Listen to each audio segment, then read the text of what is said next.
The Tar Heels triggerman, Sam Howell's had a superb sophomore season. High-powered offense heading to Miami.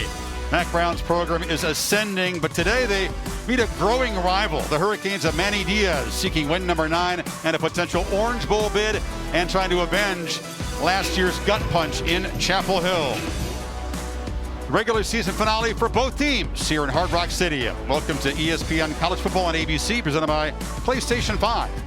And today's first ever top 25 matchup between the Carolina Tar Heels and the Miami Hurricanes. And welcome, Chris Fowler, Kirk Herbstreit, our regular season finale of 2020. We're all across the landscape. The rules seem to change hour by hour. But I promise you, behind the mask, we are smiling. Number one, because you made it here from West Point in game day. Barely. And number two, because we got a fun game today with a lot in the line. The Orange Bowl game 3 weeks from tonight. It's in play for the winner if Clemson and Notre Dame both make the playoff out of the Yeah, I mean, that's exciting for both these teams. You know, we live in this era of who's in the playoff, and you know, that seems to be the focus. But here's two teams that have had great years. How fitting they're playing late like this, and both have a chance still. Huge things in front of them, and I think they're both incredibly motivated to be here. If you like big plays, this is your game. Combined, these teams get 37 touchdowns of 30-plus yards. Only Bama has more of those than Miami does. Yeah, it's been fun to watch this offense really grow under De'Ara King, who transferred over from Houston. He's been talked about a lot. You can look at the numbers. Chris just talked about how explosive they've become. To me, it's his personality. He is very humble. He is very chill, very laid back. Whether he throws an interception or you can see 20 touchdowns, you're going to get the same reaction. I really think he's impacted not just this offense, but the defense. They believe in him, and they believe they can win games. That's why they've been able to find ways to win them.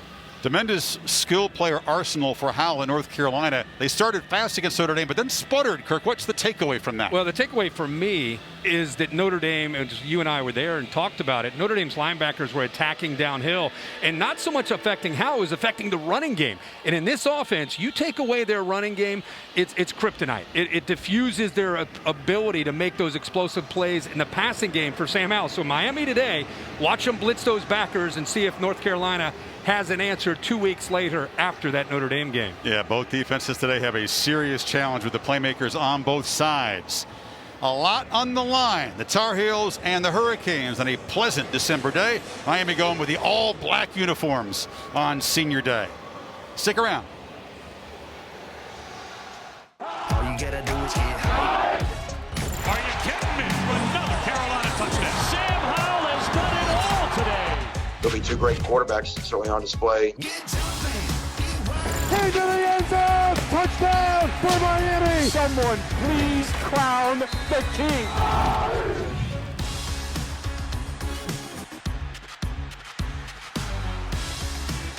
The AT&T Countdown to the College Football Playoff National Championship, Monday, January 11th on ESPN. And the Hurricanes take the field. Haven't played a home game in 7 weeks. You're watching a presentation of the ACC on ESPN, regular season capper of a very successful season for the conference. Maria Taylor also making the scene shift from West Point to South Florida. Welcome, Maria. It's great to come down to warmer weather and join the Miami Hurricanes and UNC Tar Heels. And how about this? The importance of the game has not been shied away at all, Chris, from their head coaches. Manny Diaz says the mantra all season is that, hey, look, winning is easy, but it's not simple. When they got the schedule, they took a look and said the losses we need to avenge from last year start at FSU and run through UNC. And they know that an Orange Bowl is on the line. He's been very honest with his team, while Mac Brown said he's been dreadfully honest. And how about this for just a little bit more motivation? He showed the graphic where we revealed that we believe Texas A&M and Miami will be playing in the Orange Bowl, just so they know what's at stake and that they can prove everybody wrong. Coach will use anything, Maria. That's based on the projections of the current rankings, and Mac knows that, but he's not above a little motivational to stoke his team up. Oh, of course. Whatever it takes to get a team fired up. You see that every week with coaches trying to find ways, especially this year, to get their guys dialed in and feel being challenged. Very even series over the years. Tar Heels a slight edge, but they've split the 16 meetings in the ACC. But again, the first ever top 25 meeting between these programs, Kirk, that figure to battle for supremacy in their half of the ACC going forward. Yeah, there's a lot here because of the history of Mac and Manny. their time at Texas together, but also what these teams in relatively new eras, especially with Mac and what Manny have done here. And I think these players are buying into the new direction that they're being led right now. Miami will get the football first. Jonathan Kim to boot it away. It's the usual 20% of capacity, 13,000 fans widely spaced here. We'll see De'Aaron King and this high-powered Miami offense first. What we anticipate to be a shootout in the highest scoring season in ACC history so far.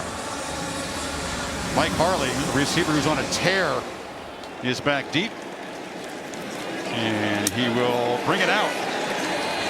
Harley looking for a crease, has one. He closes down quickly, and he's tackled at the 21. De'Aaron King criticized for his decision to leave Houston, but it's worked out well for him.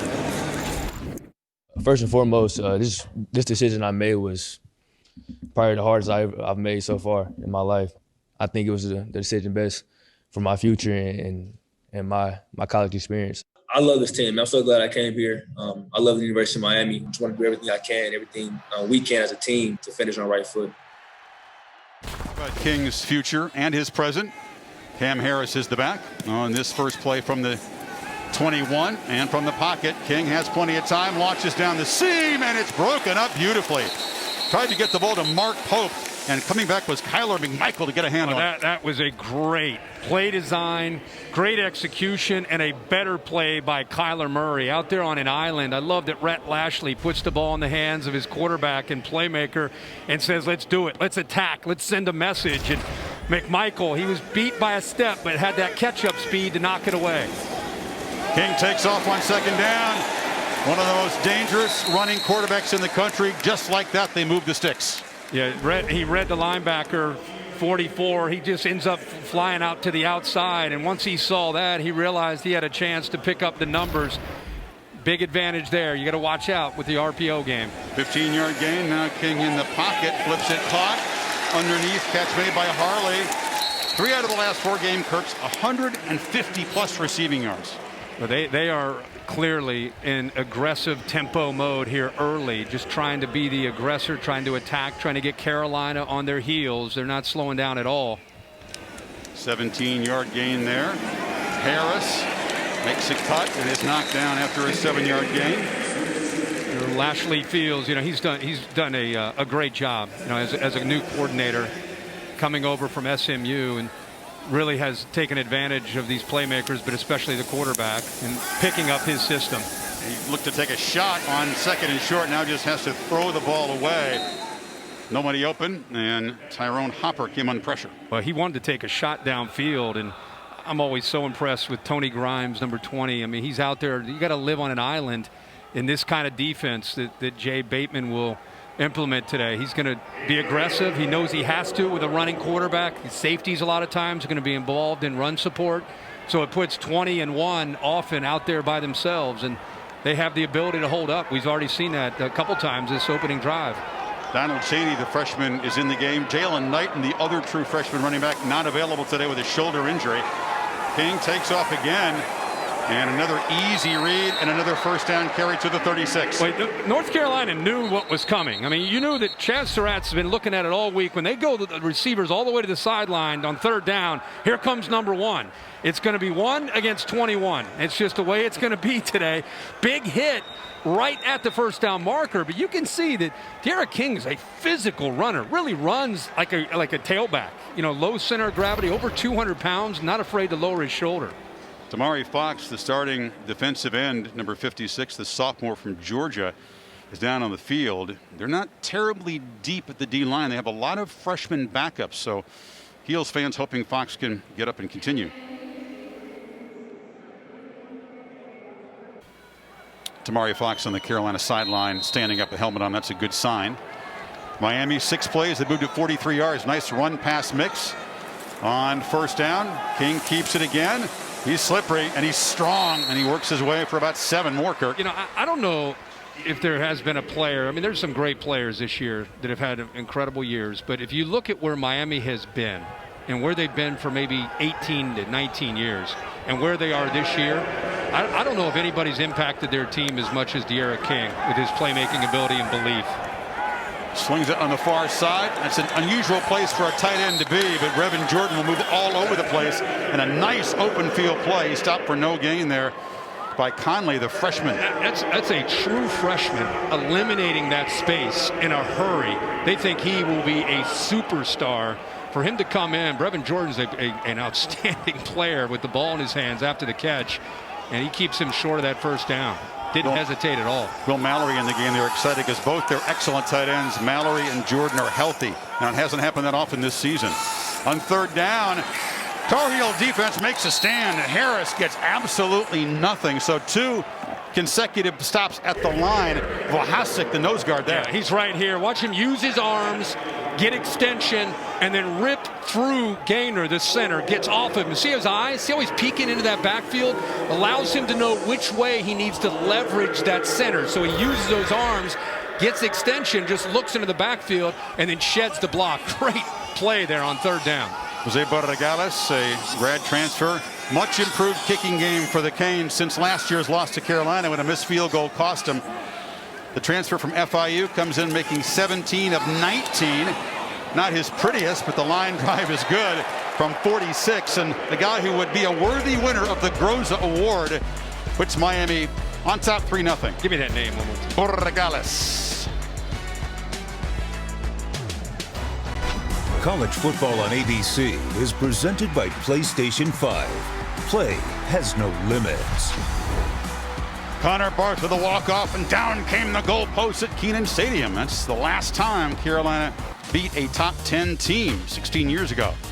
All-State bus down here helping us keep up with the action. Kirk, what's the protection spotlight from All-State today? Well, I'm going to go back to the game that you and I called and the job that Notre Dame's defense did. What they did was they attacked with their backers. Defensive line got upfield, and they negated that running game. Once you take away that North Carolina running game, it's proven all year that they are not the same team. You look at the numbers in that game in comparison to what they did all season. Notre Dame, really, especially in that second half, look at that 87 yards rushing, only 17 points. Look what they've done the rest of the year. So this is an offense that's predicated upon balance, and it starts with their ability to run the ball to set their run-pass option up. Only had 163 total yards against the Irish after those 2 opening touchdown drives. They got shut down. So here is Sam Howell chasing all kinds of milestones and landmarks. Ches Surratt, the linebacker over the heels, had the record in Carolina for yards until Howell broke it in high school. ACC Freshman of the Year. He's improved this sophomore season. 26 touchdowns, only 6 interceptions. Well, this offense has been as explosive. Actually, they're third in the nation. As you said, Chris, 72 plays of 20 yards or more, and it's been both the run and the pass. It's not just their passing game. Michael Carter, part of this extremely good running back tandem, needs 63 for 1,000 yards today, and off and running already. And he's going to have the ball punched out of bounds, but he picks up a first down. Bubba Bolden on the stop. Boy, if that's an indication of what could go on today, that's a great start for North Carolina, running the football and the offensive line. You know, they're concerned about how Miami's style is up front as they want to get upfield. But boy, nice first play there to get things going. You fake it to him, and now Howell looking to launch downfield. It's Brown. He's got it in stride. De'Ami Brown, dynamic play to the Miami 12. Well, they motion Daz Newsome over to get this isolation. Good job getting to the inside, and then it's just, this tells you about the chemistry and how they get the ball downfield to De'Ami Brown. Sam Howell is as good as anybody in the country with that vertical pass, the accuracy on it, and when he gets Brown to isolated one-on-one, those Miami corners better hold on and not lose phase. Man, he found the football in the sun. It was no problem. Now on first down, they try to get it to Javonte Williams. The throw was low, and he loses yards. So you see Daz Newsome, he started on the left. They bounced him over to the right, and now you got all that motion, all that room there to the left to work with. Look at all that room outside, and with that accuracy, if he has time to throw, look at it, does not break stride. And hey, without shades, that's a pretty good effort going from the shade into the sun. Big time. Big time. Looking right back up into the sun. Beautifully executed on all fronts for the Tar Heels, and they are threatening to jump in front. It's a very, very fast starting team. first drive touchdowns in 8 of their last 10 games. Howell has time. Across the middle, Garrett Walston, the tight end, has got it. He's down near the marker at outside the 2-yard line, just short. Good job up front by that offensive line. Sam Howell showing his ability to work through his progressions. You know, he was off to the right, came all the way back to the left, where he eventually found Walston with a lot of space to work with in the middle after a blitzing middle linebacker. This is what the Carolina offense has done to just about everybody early in games this season. It's Daz Newsome in motion, and Williams fighting. He'll be wrestled by Zach McLeod short of the goal line, but it'll be a first down. That time Zach McLeod got in there. You know, if you're going to stop this offense, we're going to talk about the linebackers have got to get freed up and make plays. Defensive line have to keep the backers free, and they got to get downhill in a hurry. Because if you don't eliminate that space, these backs are so good. Both 8 Carter and 25 Williams, they'll build up momentum. They'll run through tackles. Williams comes in number 2 behind Najee Harris, who had 20 touchdowns this year. It's just one short of that. They're close enough for a measurement. He is tough to stop down near the goal line. 220 pounds, runs with intensity and intent and hunger for the goal line. It's a first down.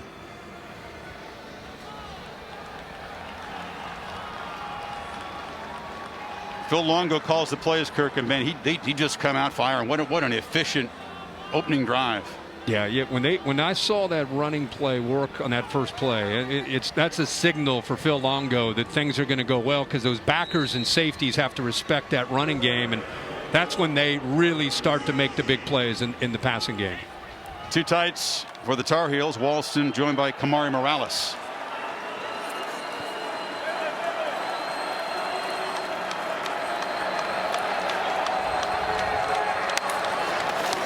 Williams running to the left behind both tight ends, who shifted over down near the goal line. Signal short. Jennings and Jonathan Ford stopped him. Pretty good job again by those backers. Is what I was talking about, and how they can run through the backers that get upfield. This is Jennings, 44, who comes clean. Boom, right there. But look at that contact. Chris going back. Oh, I think he may have gotten that. The physicality of Williams, you talked about inside that 5-yard line. He reached across. Pylon cam before the ground. Did the nose break the plane? The progressive pylon cam says yes, it did. There's a whistle. We're going to get the booth. Peter Voss is the replay official in the ACC. Running on the field, the runner was short of the goal line. That player is under further review.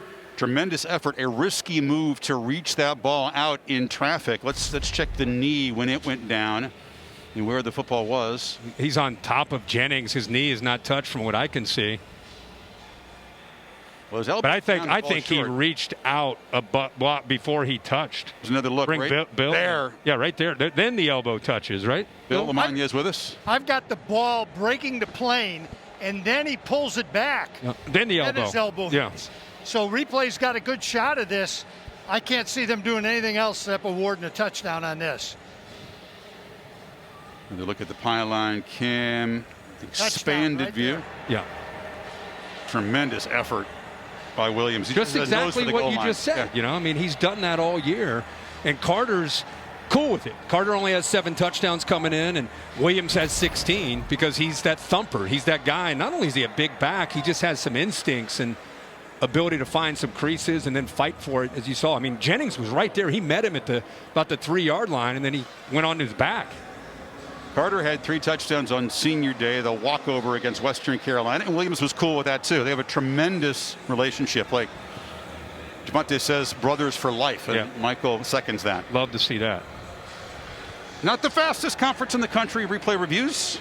No, that was pretty quick, I think, for us 3 lads up here. I think we saw a touchdown pretty quickly. See if Jeff Flanagan makes it official here shortly. Tick-tock in the ACC, frankly. Bill, I see your Army hat on there. Yeah, I was an Army vet. I've got 2 son-in-laws. Matter of fact, one stationed in Afghanistan now. Awesome. And with you going up to do the pregame up there, yep. I thought I'd wear it tonight. I appreciate that. Here we go. Let's just make it official. After further review, the runner extended the ball past the goal line, resulting in a touchdown. Delayed celebration for Williams. 8 minutes and 53 seconds. He's scored now for the 20th time, one short of the Carolina record. That's 3 receiving plus his 17 rushing touchdowns. Impressive 75-yard drive in 7 plays. Less than 3.5 minutes. What's amazing about his journey is, he's been a linebacker in high school and linebacker even college, short yardage back until Mack Brown and Phil Longo get here and say, hey, you're an every down guy. We can use you out in the open field. We believe in you. The only scholarship offer other North Carolina was the ECU. Both teams have transfer kickers. Grayson Atkins comes from Furman. Knocks it through. Manny Diaz was a young, hot defensive coordinator. Mack Brown hired him. 2011 was a great season in Austin. 2012, not so much. And then early on in 2013, Taysom Hill and BYU ran for 550. 257 by the quarterback. Dwayne Aquina, the assistant there on the right. Let's just say they were not on the same page. And Mack made the tough decision to fire Manny the week following that game. They say they're okay now, but it's always got to be a little bit personal, right? When the guy on the other sideline fired you? Yeah, I think there's mutual respect always, but anytime you go through something like that, you're a little extra edge this week for sure, especially in Chapel Hill this week. Corey Couch roughed the kicker on the PHC. That's why the kickoff was from the 50-yard line, so the easy touchback. Mack Brown announced one of Miami's games when Manny was here as an assistant in 2017. It's cordial now, but still, there's something there still. Of course. At least for Manny. Well, yeah, no doubt. No doubt. Nothing would make him happier. And I think Mack acknowledged that this week with us. He said, there's going to be a little bit more here for Manny. He respects, I think it's a good relationship, but of course he'd love to beat me for sure.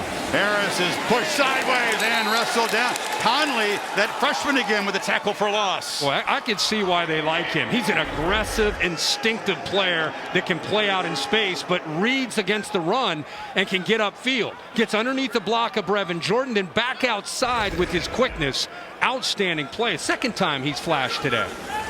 Jordan just totally whiffing on the block. King throwing now and throwing incomplete. Pope, the intended receiver, on the far sideline.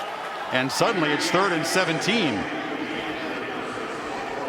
That game we did against Clemson, I thought that night that D. Wiggins and Mark Pope and Mike Harley had a rough night. Had a really rough night. And the next week they were challenged, opened up to every position, starting position receivers. And I think De'Ara King and these receivers have gotten much, much better in the second half of the season, but they're going to be challenged by these Carolina corners today.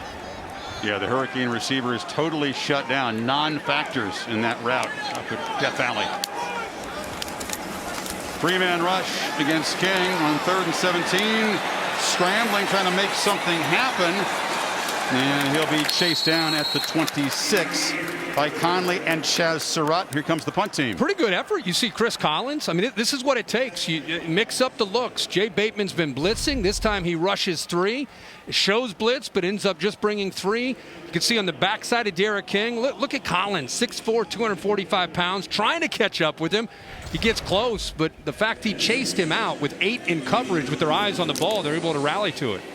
Excellent punter, the 27-year-old Aussie, Lou Headley. Miami is number 2 in the country in net punting. More than 44 yards. That's tremendous effort. Headley just booms it down there. Newsome. He'll make a fair catch at the 28-yard line. Yeah, that opening drive for North Carolina, about exactly how you draw it up for Phil Longo. Good run early to start things off by Michael Carter. That gets the attention. You get man-to-man. You create one-on-one at the top with one of your better receivers, especially your best vertical threat, Dyami Brown, and you can see the accuracy downfield. That's North Carolina offense right there. Chris and I saw that the first couple series against Notre Dame, and then it kind of went away. We'll see if Miami can try to adjust as well, but it just right now feels a little different with how North Carolina is attacking on that opening drive. Sam 3 for 3 on that drive. The big 51-yarder to Dyami Brown. Straight back. They pick up the rush. Throw is underneath. Miami, Kirk, their coaches like the matchup with their front and this Carolina offensive line. Can they affect Howell enough today? Yeah, Quincy Roche will be coming in from his backside when he drops back to throw 2. But I think one of the great stories in college football this year has been Jalen Phillips, number 15. He'll be on the right side of the offensive line, and in the face of Sam Howell, transferred over from UCLA. We'll talk more and more about his story, but one of the pleasant surprises in all of college football, what he's been able to do for this Miami defense. Not a good season, a great season, an elite season. But Williams busts through his seam, and they'll move to 6 again across the 40. Bubba Bolden stopped him. Nice slow developing play. You rely on the back, Williams, to just kind of be patient and find that crease, and you can see the acceleration. Slow developing, but fast between plays, off and running again. And another huge gain. Yards after contact. He's among the best in the country. You better wrap up when Javonte Williams is running the football.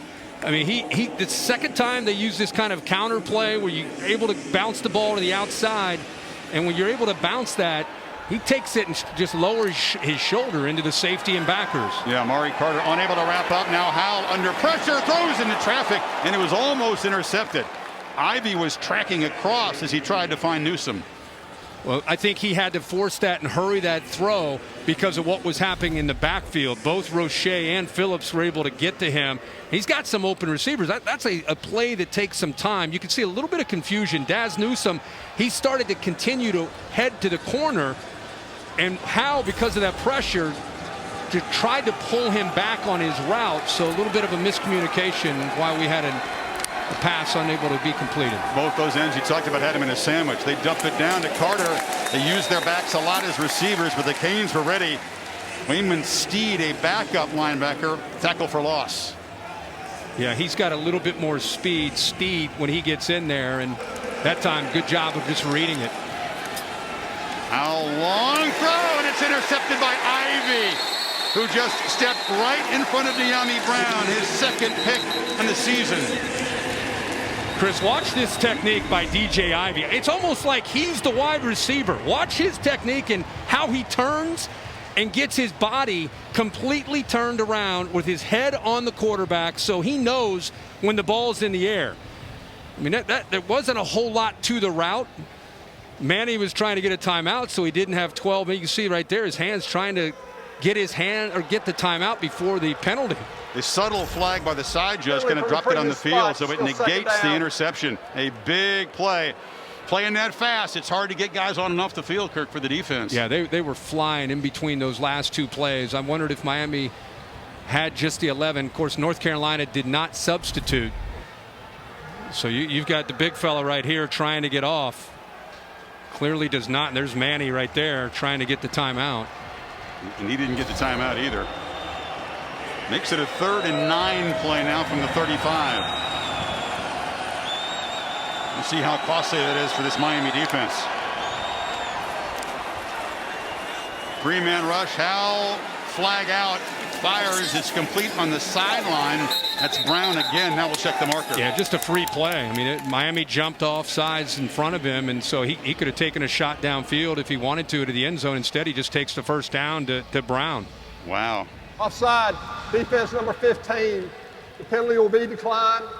The play made a first down. That was Phillips. Remember, Roche jumped offside against Clemson early in that game down there in Death Valley. The Canes never recovered from that penalty that kept the Clemson drive alive. Ryan Anderson, the center, down on the field.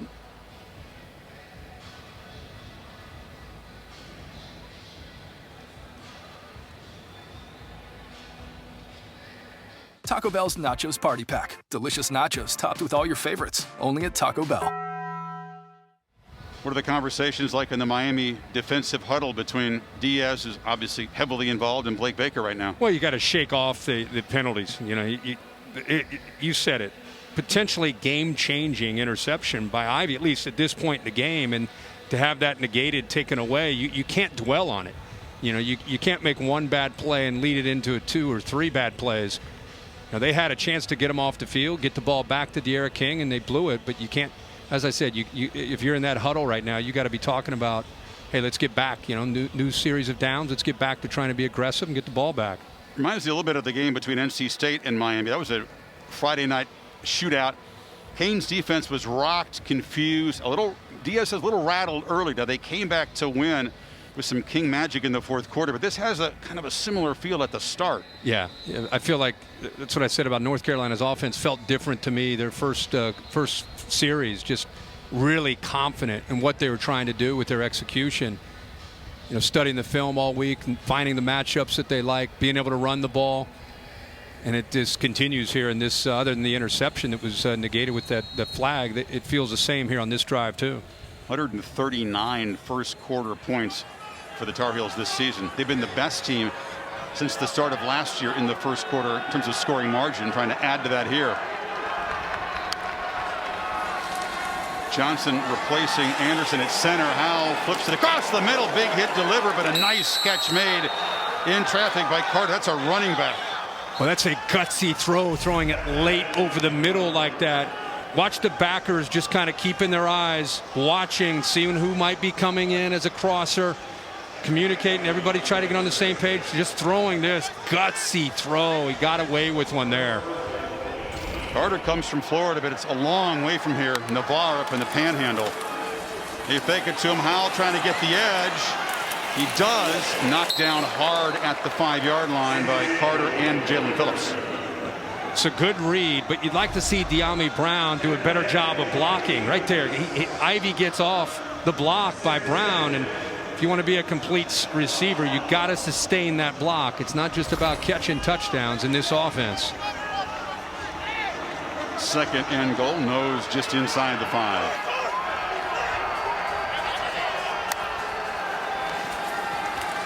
Flipped across the middle, catch made in heavy traffic. Newsome stretching, was not quite able to reach the ball across the goal line before Keontre Smith stopped him. Third down coming up.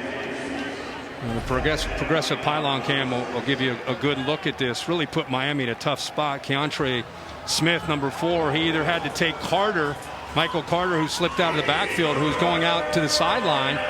He was kind of caught in between. No matter which way he went, Sam Howell was going to go the other direction, and eventually he found Newsome underneath. Starting center Anderson back in there now in this third and goal play from the 1. Williams is the back, and they shift all those tight ends around, and now Howell's going to come under center. Hand it off to the big fella, one of the upbacks inside, and he did not make it. A little trickery down close. They are rarely under center. Yeah, it's kind of a strange call, a funky formation, like a reverse wishbone, like diamond formation. They give it to Williams, their go-to guy, but give Miami credit for the push that they got up front. Good surge underneath. Offense on the field on 4th down as Mack Brown tries to stretch the lead on the road here. Big moment early in this game. Play clock at 7. Gotta hurry. And they'll spend a timeout. They spotted it on the far sideline, and Mack Brown trotted down there. They'll get the shield fogged up in the high humidity down here.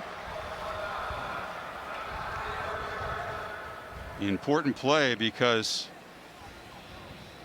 Tar Heels are hard to catch once they get a lead. Chance to go up 11 here.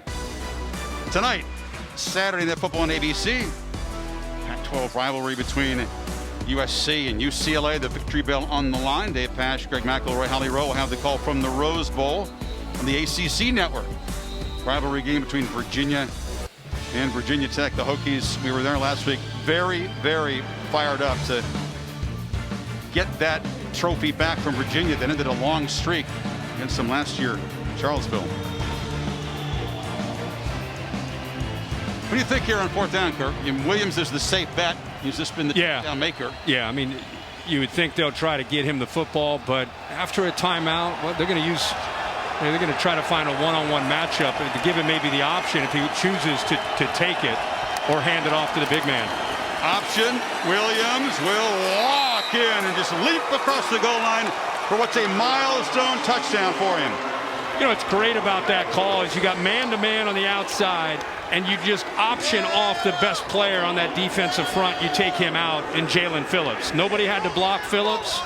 You attack him with the quarterback, let him pitch it, and you got to receive. All 3 receivers are out blocking in front of Phillips. Good call there. And 2 touchdowns today gives Williams a share of the Carolina single season record. The great Don McCauley Had a monster 1970 season.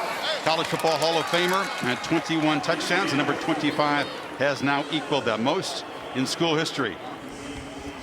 So you got Jalen Phillips right here as a simple read, and then you got all three of your receivers out here manned up, but instead of worrying about running a route, they're just going to make a block, little pitch, and now you got the big man Javonte Williams who can walk into the end zone. So that interception, obviously we knew was going to be costly, ends up cost them 7 points. McCauley broke O.J. Simpson's NCAA single season rushing record in that 1970 monster season. Two-time ACC Player of the Year. Williams equaling him in the same number of games. Of course, they played fewer back then. And it means a lot to him as a North Carolina native. 14-3 Tar Heels, 2 possessions, 2 touchdowns, just like the Notre Dame game we saw a couple weeks ago. This should be an important drive for De'Ara King. They need an answer on this coming up drive. Like you said, you don't want to give Sam Howell room to get way out in front of you. Miami had a 50-yard drive, led to a field goal at the first possession, then nothing on the second drive. Tar Heel fans will love to see this. Number 23 in Chapel Hill before Michael Jordan wore it. Great Don McCauley rumbling down the field with those big shoulder pads. Had just a monster game against Duke. It was the end of the season rivalry there, and was carried off the field that 21 touchdown season. King was a very effective runner in that opening possession, but they contained him in the second drive, looking to throw in first down. They get the ball out to Harley, and he's got blockers. Nice blocks, by the way, out to the 45. We had 3 blocks, and you've got a slot receiver without anybody on him. You're just trying to get the ball to him in space and try to get behind the blockers in front of you, and he can accelerate and make huge yards. He's going to throw this. Double pass. Jordan took a look, and now the tight end shows his athleticism. It was a lot of fun for about a half-yard gain before Gemmel, the linebacker, stopped him. You know, I mean, I think he showed it too soon. I mean, it's clearly a lateral. They threw a pass like this earlier, but I think Brevin Jordan went to show pass, and even the receivers are showing. I just feel like they tipped their hand there, and that's why he had no one downfield. North Carolina's defense wasn't buying it. Brevin's a great tight end, maybe not the greatest poker player. He didn't sell that well enough. Slam, but he can catch the football. That's what he does best right there. Make the catch, first down inside the 45. Yeah, that's his game. Good read by De'Ara King with slants. See, he's got a couple slants, so actually all 3. Just has to read Gemmel. Gemmel takes the inside with 3, Farley, and it opens up for Brevin Jordan. Playing with tempo and first down from the pocket, delivers a strike to Harley. And that's another gain of about 11. Oh, it's incomplete now. Couldn't complete the catch. Drops have been a problem for this receiving corps. Morrison was there in coverage. Yeah, I think as Morrison hit him and he went to the ground, the ball came out. Morrison kind of plays with a chip on his shoulder. He's undersized at 5'9", back there as a safety. Most safeties have a little bit more length, but they just have to get him on the field because of his competitive spirit. He's been the most targeted defensive back in this Tar Heel secondary. They'll rotate the safeties to keep him fresh today. They know they have to with Miami playing fast.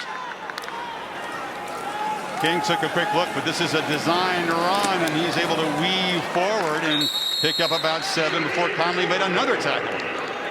You know, I mean, that's where he has the option. You talked about how he wanted it, and actually he's just given that look. He's given the look like they've been throwing a lot out to the outside. Watch him give it a little shoulder, but it's a quarterback counter the entire way. Hands it off inside, and Chaney fighting, but not fighting for first down yardage. McMichael stopped him. Diaz needs a yard here on 4th down now. Final minute of the first quarter. These defensive backs are needing to get involved in run support when they are running the ball with King. Here we go. No hesitation. Heels defense wasn't really set. Chaney, did he get there? I don't think so. The freshman slammed right into a wall, and the Tar Heel defense and Chaz Surratt, who had a nightmarish start at quarterback the last time Carolina came here. He's having a heck of a year at linebacker. Watch here in the middle. We talked in the opening drive. He's going to have opportunities. He's freed up. Boom. I love that he didn't hesitate. I love that he knew the down and distance, situational awareness, realized he had to attack. Once he saw the ball, he's able to get into that backfield and keep him short of that first down. That's an enormous play from one of the best linebackers in the country, a Butkus semifinalist. Great instincts for a guy that's played quarterback, has incredible instincts and just feel for the game. We got an incredible day with the Surratt family coming up on draft day. His brother Sage is a receiver at Wake Forest, is also a top 2 pick. Look out, Carter's in the secondary and down the sidelines. It's a foot race. Can they catch him? They cannot. The Heels, 3 possessions, 3 touchdowns, stretch the lead. Miami's going to get upfield. And when they get upfield, you can get underneath them. That's what they wanted to do in this game. Get upfield, make them pay for being vertical as a defensive line. And then that's just poor tackling in the back end by Miami. It's one thing to be able to get creased with the defensive line, but when these backs get to that second and third level in space, they wanted to make Miami tackle them in space with quickness and with power. And so far, they are 3 for 3 on drives. Credit the receiver Simmons with the block on the edge. Some critical plays. Miami penalty negates an interception. Carolina scores, and then the Tar Heel defense in Surratt makes a stop on 4th and 1, and that didn't take long. 65-yard romp on the first play. We talked about how explosive they can be. I mean, 208 yards in the first quarter with 3 drives. I mean, it's Miami allowing only 366 per game. Yeah, I mean, there's still 3 quarters to play in this game, but watching from up here, the team with the white jerseys just seems to be playing with an attitude today. They're playing with, they felt challenged. They're playing with a chip on their shoulder. We still got a lot of football left to play, but Miami better wake up and accept the challenge because North Carolina came to play. Absolutely. And with every possession as they fall farther behind, a little early urgency. Another look at the stop by Surratt in the hole. Yeah, we had an interception that was taken back that led to a touchdown. We get a 4th down stop with the play by Surratt. He's a chess whiz in elementary school. And then at quarterback, he was a lefty. It didn't really work out. Had 3 picks here at the stadium. 2 were run back for touchdowns and a loss to Miami. Incredible progression at linebacker. 115 tackles his first season at linebacker, and he's only built on that this season. Yeah, all conference flipping over that first year. Try to get the running game going with Harris, and there's a flag. There's going to be a hold on Brevin Jordan right on the edge, so another mistake by Miami. Behind the sticks again. Right. Holding, offense number 9. 10-yard penalty, still first down. It's hard to get away with it out in space when you grab a jersey. Yeah, you saw it right away. The referee saw it right away. And more importantly, it pushes Miami back. They're right now being their own worst enemy in this first quarter. I mean, they're like a fighter that has just taken about 10 body shots right off the stool. And they're just trying to get out of the first round here. Tar Heels at the end of 1 quarter lead it by 18. Total yards 208 to 91. Back after this message and a word from your local ABC station. Look back to ESPN College Football presented by PlayStation 5. Miami canceled graduation, which was going to be socially distanced here. But the football game goes on. Make of that what you will. Hazel shell-shocked in the first quarter. Trying to respond. Spot foul makes it 1st and 19. King on the run, flips it short. That's Mallory. Sheds a tackle and is knocked down across the 22. They get some of the yards back. All year we've talked about De'Ara King, his poise and how he keeps his poise, whether it's good or bad. He's down. His team has dug themselves a hole. This is where they got to rely on number 1 to bring him back. Long throw could not be gathered by D. Wiggins, and it's a flag out, 3rd and very long. Let's see what the penalty is. Yeah, it's either a hand up in the face, I think, on the offensive line. That's the indication from Jeff Flanagan. Another penalty, the 4th on Miami. Carolina yet to be flagged. And big ones. Yep. You know, crucial. Talked about the one that negated an interception. Yep. But just saying, De'Ara King's poise is going to be tested right here. Illegal hands to the face, number 62 on the offense. The penalty will be declined. 3rd down. It's Jared Williams. Doesn't cost him yardage. And the pass rush came to his outside, and to try to get leverage, his right hand gets up into the face of 17, Chris Collins. Need 13 to keep the drive alive and avoid giving the football right back to Sam Howell. 3-man rush. King takes off. Long way to go and not going to get close. Surratt was spying him and drops him at the 30, and it's 4th down again. Tamon Fox chased him out, and Surratt did his job, just kind of sitting and waiting. He's showing bliss. He'll drop out of that, and then he's just going to keep his eyes on 3rd down for crossing routes, and then De'Ara King pulling out. I mean, Miami's done this to everybody with success, where King gets space on 3rd down and makes you pay for it. But with a great athlete like Surratt, he's waiting for it there on 3rd and long. Daz Newsome waiting for Headley's punt at the 25. This Miami defense, which looked shell-shocked a moment ago on the sidelines, will go back on the field, Kirk, and find some answers. They have not done anything they set out to do. Punt rolls dead at the 20, a 50-yarder from Headley. Take a break. Well, early in the game, we talked about the job Notre Dame did attacking downhill with their backers. I thought Miami might implement the same thing, but early we've not seen that. These backers are sitting back, absorbing the blocks of the offensive line and giving Carter and Javonte Williams space to work. And then you don't have a secondary that's tackling. So we've seen some explosive plays, and would not be surprised if they try to start getting downhill. You got to take away the Carolina run game to diffuse this offense. Here's a 1st down bounce by Williams, not able to contain him, and he gets about 6. Maria? Well, Chris, you mentioned that the Miami defense looked shell-shocked before we went to break, and that's exactly how it looks on the sideline. They've tried everything, players coming together and starting their own huddle. Safety Bubba Bolden telling them to lock in, play Miami defense, and don't let them score again. But the subsequent possession for UNC resulted in a touchdown. Now, Manny Diaz has been very calm on the sidelines, just checking in with his players. They're trying to work it out. They can't contain Williams again. He's off and running. Another foot race. They're trying to run him down, and they do, but it's down near the Miami 10. Ivy saved a touchdown, but a huge run for 25. Zudu gets a great block. The left guard pulling here and picks up Jalen Phillips. Watch the left tackle come around as well. He gets underneath that and then bounces it. Nobody containing, and I love to see. There's the receivers blocking and helping their back out. Daz Newsome that time leading the way, but we just talked about you sit back and absorb and try instead of trying to get upfield, and it can blow up on you.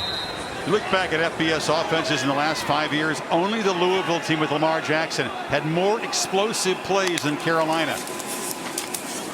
And they've added to that total here today. They had 100 or 219 coming in of 10+ yards. And you look at these backs last year, over 1,000 yards each. Now, after what they've done today, Javonte Williams has 100 yards on the game. He's now up and over 1,000 yards, and Michael Carter is as well. So that's pretty impressive when you go back-to-back seasons with a couple 1,000-yard backs.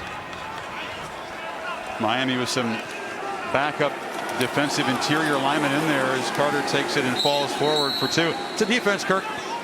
They came in with some swag. They had a road shutout against Duke, the first road shutout since the 2000 championship team.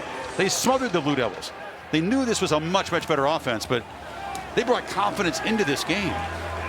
And I think because Carolina took the fight to them, it just took the wind out of their sails. Maria just talked about the sidelines. We can see it from up here. There's no energy at all down there, and it's shocking that this big a game, so much on the line, and Carolina's taking a fight to them.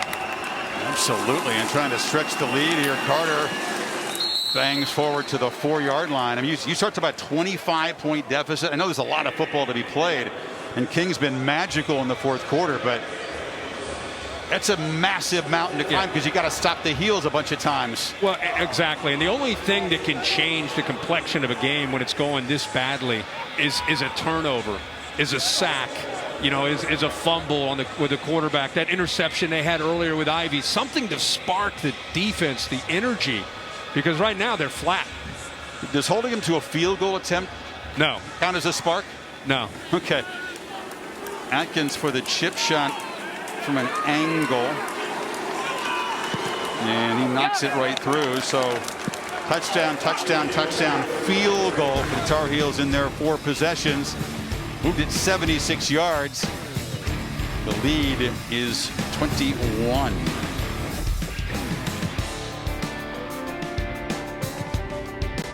College football presented by PlayStation 5 on ABC is brought to you by Pacific Life. More than 150 years strong. Trust in your tomorrow. That was Michael Carter a year ago in Chapel Hill going you down. It's been a little feisty back and forth.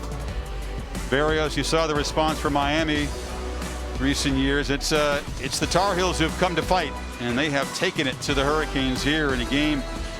Potential New Year's 6 bowl game on the line to the winner.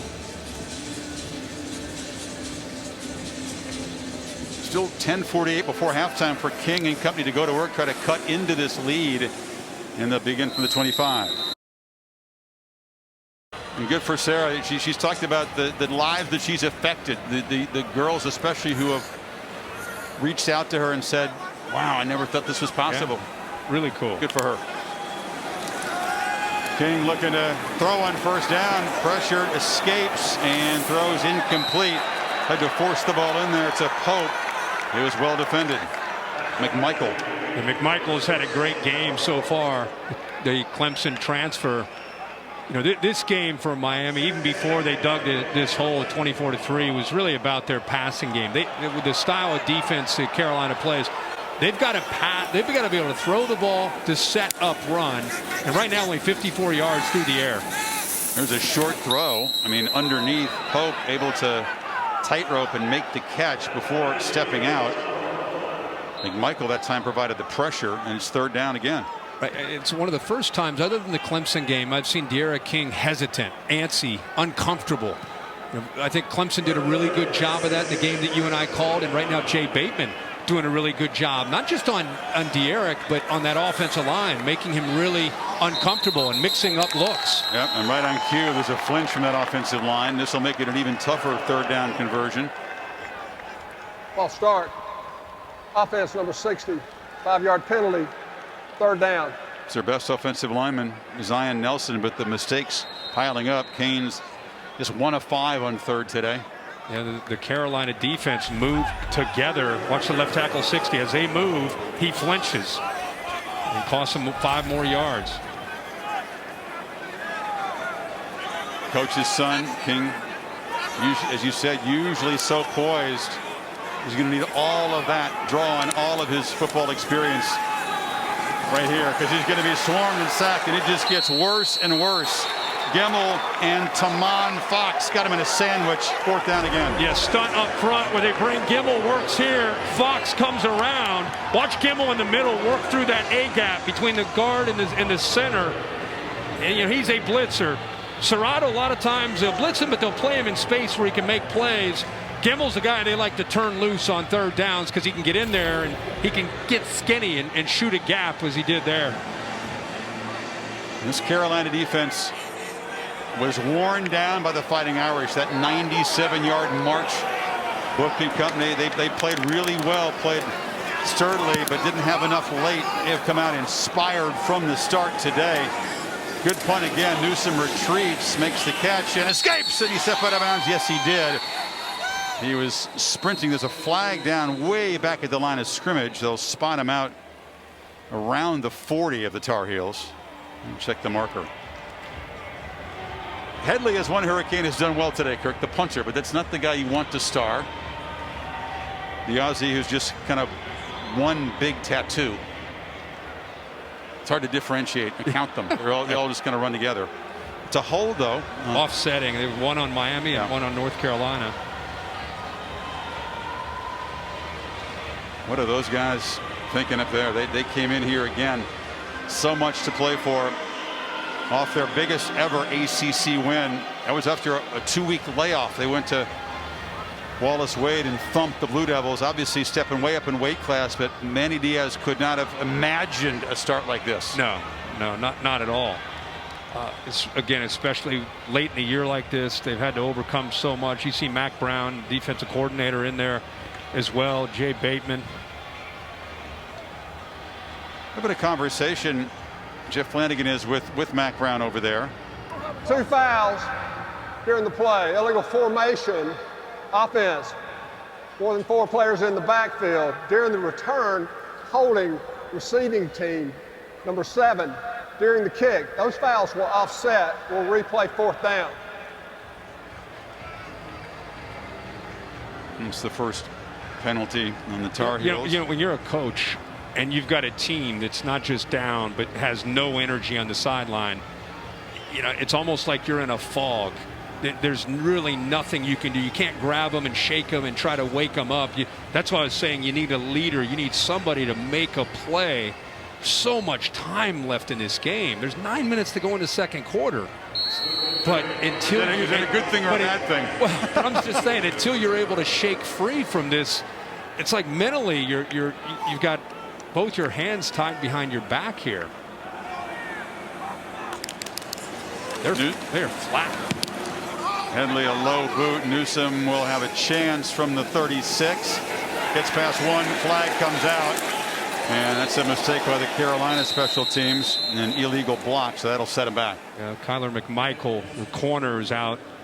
Just pushed a man in coverage just right in the back. So there's a lot of things going on here on these 2 punts. It's gotten a little ragged. But if you're Miami's defense, haven't gotten the Heels to punt yet. Did hold them to a field goal last time. We keep saying it because it just becomes more and more evident. There is serious urgency. Doesn't matter what the scoreboard, what the clock says. The scoreboard says another thing. And it's hard to come back on this Tar Heel team. They're so potent. Well, and Mack has a team in his second year on a big stage, and his foot is on the gas. Both teams. Illegal block in the back. Receiving team number 1. Don't tell me it's offsetting again, Jeff. Please don't tell me there's one on both teams again. Personal foul, targeting kicking team number 27. That play is under further review. First, we'll take a look at the block in the back. Correction, targeting zone number 26. Right there. Play is under further review. McMichael pushes the couch, the corner who's on the special teams. It was Gervin Hall, 26, comes in there and lowers the helmet. We'll get Bill Lamagna in his opinion as they do the booth review. We'll take a pause as they rule on Hall and the targeting. Replay reviews the call of targeting so Gervin Hall can stay in the game, and there is just the 1 penalty on the punt, the illegal block. Bill, your take on the reversal of the call here? He did get hit in the head neck area, forcible contact, but they haven't deemed him near the ground, I guess, down or near the ground. So that's what got the penalty taken away. So now the only penalty you have is the block in the back. So if Newsome is a defenseless player, it doesn't matter whether Hall hits him with his helmet as long as Newsome gets hit in the helmet. Face mask number 1, defense. 15-yard penalty, first down. If you're defenseless and you get hit with forcible contact to the head neck area by a helmet, by a shoulder, by a forearm, that can be targeting. Now you see a penalty there, and Silvera grabbed Carter's face mask while he was on the ground, not as part of the tackle. So obviously frustration for the big fella there. That'll cost Miami 15 more, and Tar Heels moving up near midfield. Can you say avalanche in the tropics? Yeah. Maybe a tsunami? Yep. The mistakes just piling up for Miami. And Carolina has made him pay for every one of them. Play action across the middle. Wide open is Dyami Brown. And he's got the catch in a first down inside the Miami 40. Well, and when you run the ball, you get the eyes, and then you have space behind the backers. Watch the backers have to respect that. They step up. Boom. Big hole. That's what Carolina wants. Make you fear Michael Carter and Javonte Williams first. And then that's when you'll see those glance and quick slants off of that play action or run pass option look. Third catch for Dyami Brown, had the big 51-yarder in the opening series. Carter again eludes a tackle at the line and is bouncing and running hard, and it's another first down. Remember when he bounced off Amari Carter, the big hitter, the captain for Miami. You spotted something early. That was a serious message sent. Yeah, early in the game, he bounced off him. But I just love the counterplay. He picks it, gets underneath again. Jalen Phillips, watch his little lateral quickness and hops. He's just patiently waiting and waiting and waiting and then accelerating as he's setting up his blocks in front of him. But when you got a running back who's sending messages to big hitting safeties and then breaking tackles and going for the end zone again, this is getting ridiculous. Heels stretch the lead, and it's Carter who joins his backfield mate Williams in the end zone. Another missed tackle for Miami. Yeah, it's one thing to really appreciate and look at Mac Brown and Phil Longo's offense and these players and how they're executing. But what's disappointing for Manny Diaz, especially at this stage of the season, is the lack of effort, the lack of tackling. They're just kind of just out there right now. And when you do that against a good offense, you're going to get embarrassed, and that's what we've seen so far.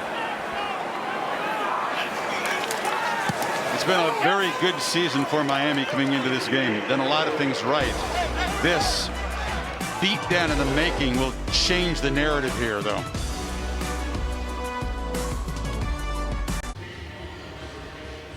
Here's Carter's second touchdown.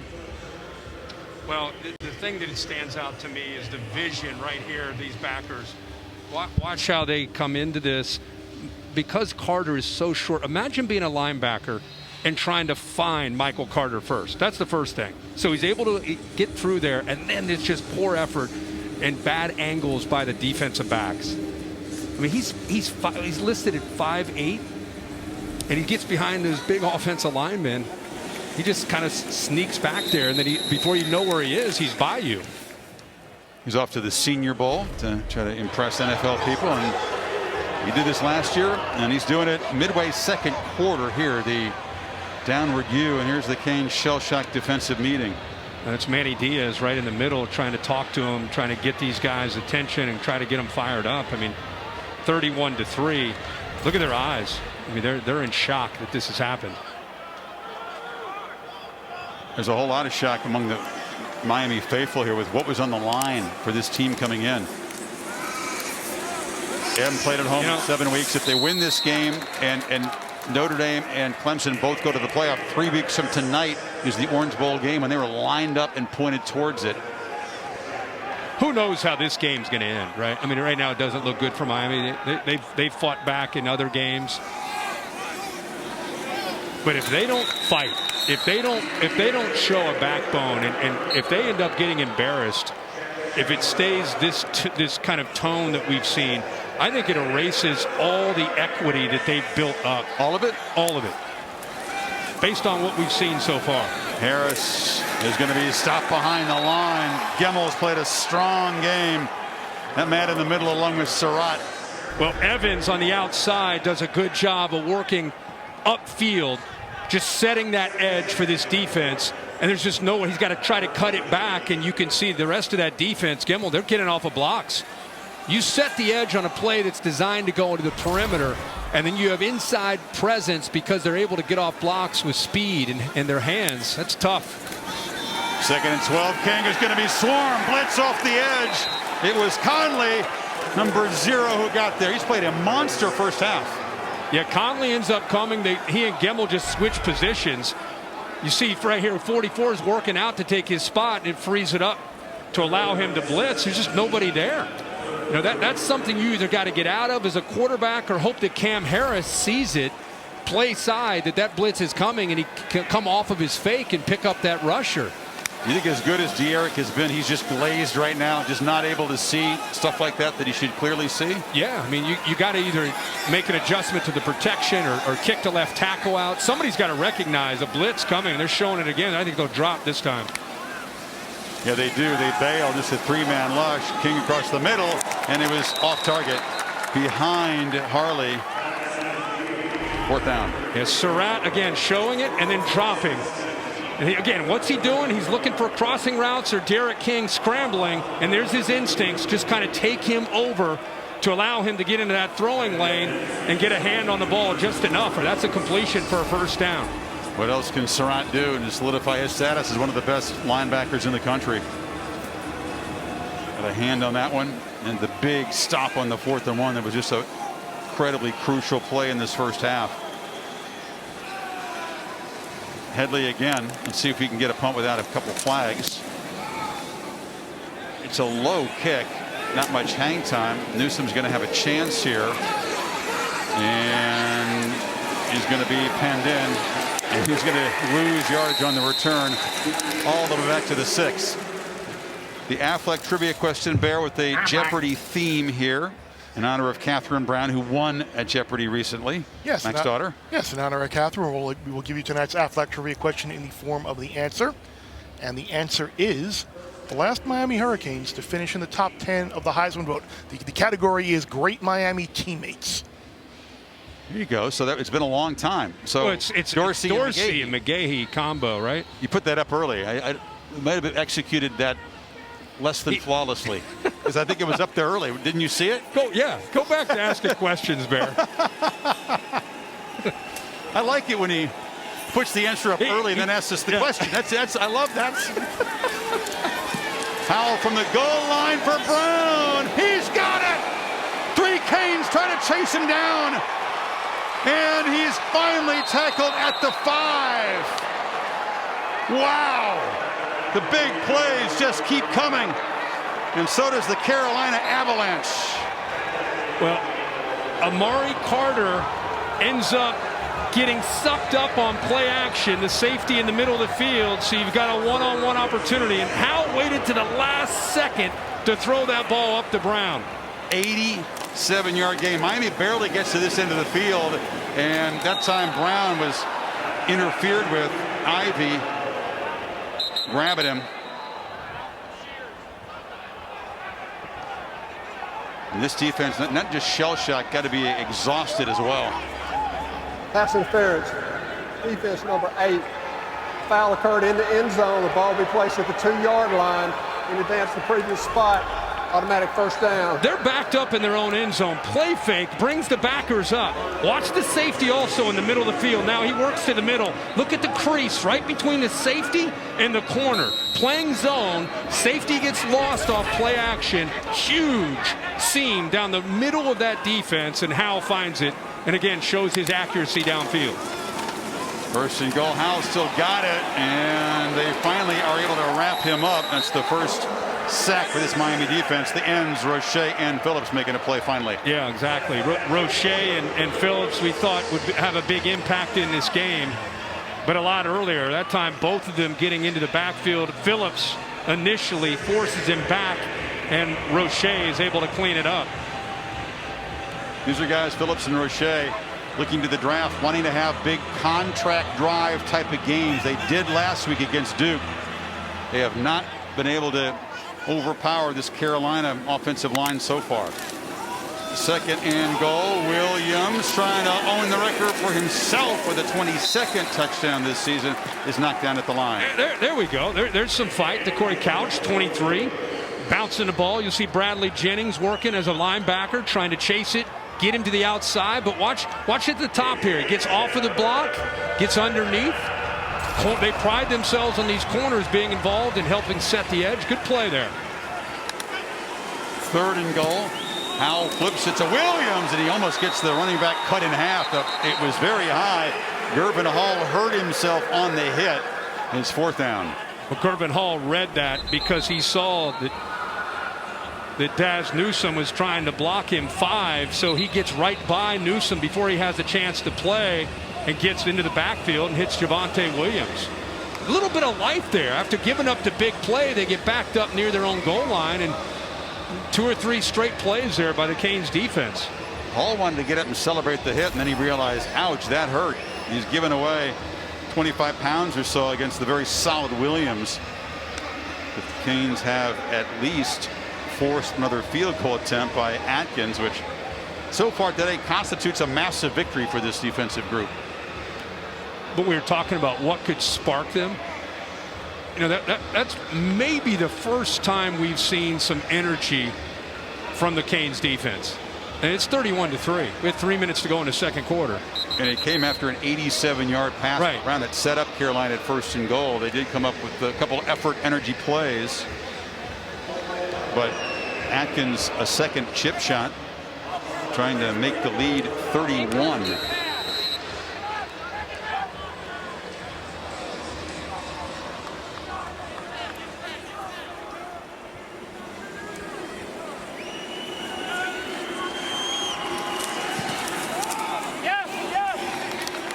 Total domination.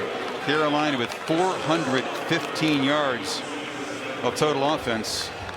It's about 50 more than the Canes were allowing per game. Sunday NFL Countdown for the Steelers and Bills square off. Interview with Josh Allen and Stephon Diggs. And this week on Monday Night Football, Steve Levy, Louis Riddick, Brian Griese. The Browns having a terrific season against the Ravens. 9-3 Cleveland Browns. How about that?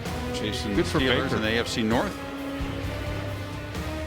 Is Lamar back in that game? I haven't got the latest news. It would be a collision of two Heisman winners if he can go.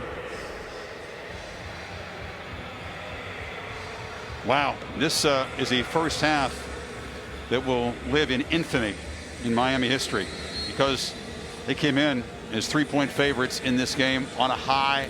Just the one loss at Clemson. A whole lot to play for. You saw Ed Reed, a shot there, the Hall of Famer who's part of Manny Diaz's staff here, has a strong role as a role model for these Miami players. He has to be shocked. And let's go to Chris Felica. You had your fun there. The correct answer or question for today's Aflac Trivia question, of course, is Willis McGahee and Ken Dorsey 2002, and that probably explains why Miami has been down for as long as they have. So you're saying it's been a while, a whole generation. About 18 years since Miami had a player finish in the top 10. And the point being, this could be the first time with Derek King. If he gets into the top 10, they could have somebody finish that high. January 5th is the day the Heisman will be handed out virtually. If I'm a Miami Hurricane fan, at this point, you're frustrated. Obviously, it's 34-3. You really want to see your team compete. You want to see them fight. You do not want to see them. There's so much football still to be played. Quit. Keep playing. Keep fighting. Chaney slipped as he tried to cut. Gemmel was there. It'll be third down. You got to give on the other end of this. You got to give Matt Brown and his staff a ton of credit with the way their team is playing. I mean, they're playing with an edge about them in every phase of the game. Defense, the offensive line's playing well. How the receivers, the backs, the special teams, really well prepared. And there's a third down completion. Jordan escaped, couldn't keep his feet. It's a first down at the 45. Well, I think what happened there, and Jordan almost makes a play if he was able to keep his feet, Chris, but Trey Morrison went for a knockout shot, lunged into him and missed him. King spied again by Gemmel. Both those linebackers, Gemmel and Surratt, have been strong. Yep. Either one's blitzing and one's got their eyes on Derek King because he can run the ball, or the other one's going to blitz and the other one has got his eyes. Somebody constantly aware of Derek King running. Their communication is just superb. Jordan trying to make a play in space, and he shoestring tackle, just able to drop him, but it's a first down. Now this is where Rhett Lashley obviously really wants to crank tempo. They're going to bring Will Mowry into the game. Also, they get Mike Harley in. So that will allow Carolina, if they need to substitute. That's why umpire steps in there. Minute and a half before halftime. Miami has the 3 timeouts remaining. Chaney could not break a tackle. Sure-handed grab there by Hyman Rucker. A lot of these Carolina guys that are making plays are freshmen. I mean, Rucker's a true freshman. Conley's a true freshman. McMichael's a young player. Grimes a true freshman. Surratt, obviously a veteran. Gemmel's been around. He's a junior, but this is a young defense. Sure is. You add to it another talented recruiting class. Signing day is Wednesday. You can see why they're excited. Harley breaks free, slipped through a tackle, and the Canes got something going now. And they get the late flag. Looks like they, was it a face mask or maybe pulling on the back of the jersey? They maybe got the face mask. It's Gemmel reaching his hand in there. Yep, grabbed and twisted the head. Personal foul, face mask defense. Penalty is half the distance to the goal. First down. Capital One halftime report. Kevin, Mark, and Booger coming up. Scores and highlights. They'll give you a peek at what's going on in West Point in the fog, the Army-Navy game. Alabama, another beat down the SEC foe today to sharpen up for that collision in Atlanta with Florida next Saturday. It's ACC champ game in the afternoon before the SEC at night. Both games with enormous playoff impact, to say the least. First down. Ball moves inside the 15. And King still got it. Took a peek. Now takes off. This time they're not quite able to set the edge. He's knocked down inside the 10 by Surratt. See if they use a timeout here. He is a tough runner. Tough runner. You know, you know it. He's going to keep it. He knows it. He's not sliding at all. I mean, he's running through people. Built like a running back. He's probably about 5'9 and a half. Yep. He's listed at 5'11, but a very solid 202.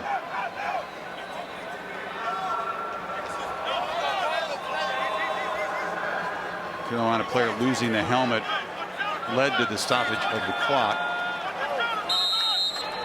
I'll wind it now. Flipped over to Mallory, makes a one-handed grab. First down and goal. Surratt tackled him and saved the score. Nice play by Will Mallory. Uses his length, 6'5" and 245 pounds. Shows the athletic ability to get out there and make that catch. He's a terrific weapon in the red zone in the great Mallory football family. Harris knocked down. They do have, again, the timeouts to work with. Gimmel and Surratt again. Gimmel was just in awe. You know, they're playing fast here. I'll hold that thought. Anyway, Whistle and Carolina spent the time out on defense. He was in awe of Surratt, Kirk. He said he comes from quarterback. Because he injured his hand here playing quarterback, he's learning the position with a club in his hands. He went through the entire preseason of 2019 trying to learn and tackle with a club. He said he could not believe how quickly he picked it up. Yeah, and he's still a guy that was one of the top linebackers. They're going back to his quarterback days, a lefty. It's the game you talked about here against Miami. Right here. They used to making the tackle and was eventually a pick six. So changes positions, has to try to learn and adapt. And he's a savvy guy, obviously playing quarterback. He knows a lot. That's tonight at fourth down play. Give you an idea of his instincts. But he told us when Mac Brown came in with Phil Longo, he was frustrated, really depressed, didn't know what to do. He wanted to be a quarterback, but instead of transferring, decides to move over to backer where he could help the team. And needless to say, he has done that for the last 2 years. And he and Sage both going to be drafted. They're both rated within the top 41 draft prospects on the board. Harris, a collision with the receiver Wiggins, who came across in motion. That is symbolic of Miami's afternoon. Yeah, that's tackled by the receiver. Yeah, that's just execution in the backfield. He's tackled, he said, by the receiver. Wiggins just mistimes the snap there with De'Ara King handing it off, and Wiggins is 6'3", 195 pounds. I mean, I think Harris was more surprised than anybody. You're right. That is symbolic. They've practiced that 100 times. It's never happened in practice, and out here with the way things have gone, it happens. So they spend the timeout. You've still got 2 more, 14 seconds to work with, a couple of plays, trying to at least dent this 31-point lead a bit before halftime.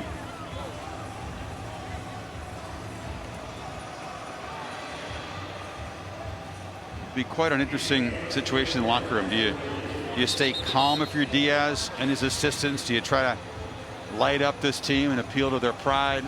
I don't think you want to lie to him. I mean, you want to motivate him. You want to try to get him to buy in and believe, hey, you know, we've done this before. We've come back. Maybe not this kind of deficit, but I don't know if you want to light him up. That wouldn't be my tact at all. King rolls and flips it, and there's a touchdown. Mike Harley, who's been the hot receiver, coming in with his 6th touchdown of the season, the first for the Canes this afternoon. Well, they motioned him and created a little bit of hesitation with the, see right there, the end of the motion, and then you end up taking the outside receiver Pope and let him affect the coverage of Morrison, who's trying to stay with the speed of Harley. It's a great man beater inside the 5-yard line. 75-yard drive in 12 plays. And the lead is 24. Surratt brothers, Sage Surratt opted out this year for Wake Forest, but had done enough. Listed as the 7th wide receiver on the draft board. And check out this exclusive club of brothers who were taken in the first 3 rounds of the same NFL draft, way back to the Barber brothers at UVA. And the Surratt brothers will join that group. What an amazing experience. It's great for a family to have one son live out a dream and get drafted, but much less 2. Yeah, no doubt about that, especially with what he's been through. Chaz, we just talked about how his time at Chapel Hill has been tough. You know, I love to see guys face some adversity and able to overcome that. The Edmonds brothers remain the 2 who were drafted in the first round together. Quincy Quinn and Williams also on that list.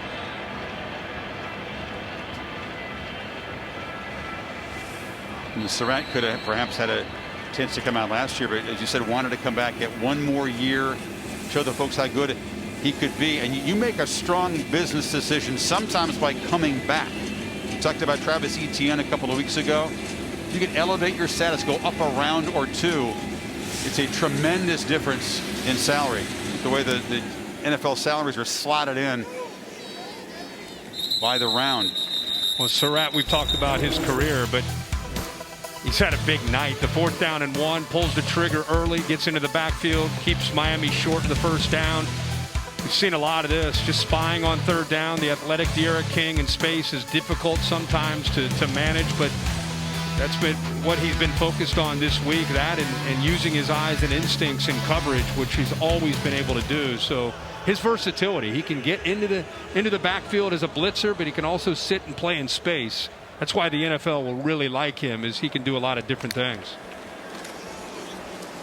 It's been both Howell and the tailbacks. Incredible first half for this North Carolina offense. They'll finish with 421 yards, 230 on the ground. All 4 touchdowns came on the ground, 2 by Carter and 2 by Williams. They will get the ball to begin the second half. This crucial ACC collision has been a mismatch as the underdogs from Chapel Hill lead it by 24. A stunning first 30 minutes here at Hard Rock Stadium. The Capital One halftime report is coming up right after these messages. Manny Diaz in Miami, a lot of work to do. Make a difference today for someone who is fighting for their tomorrow.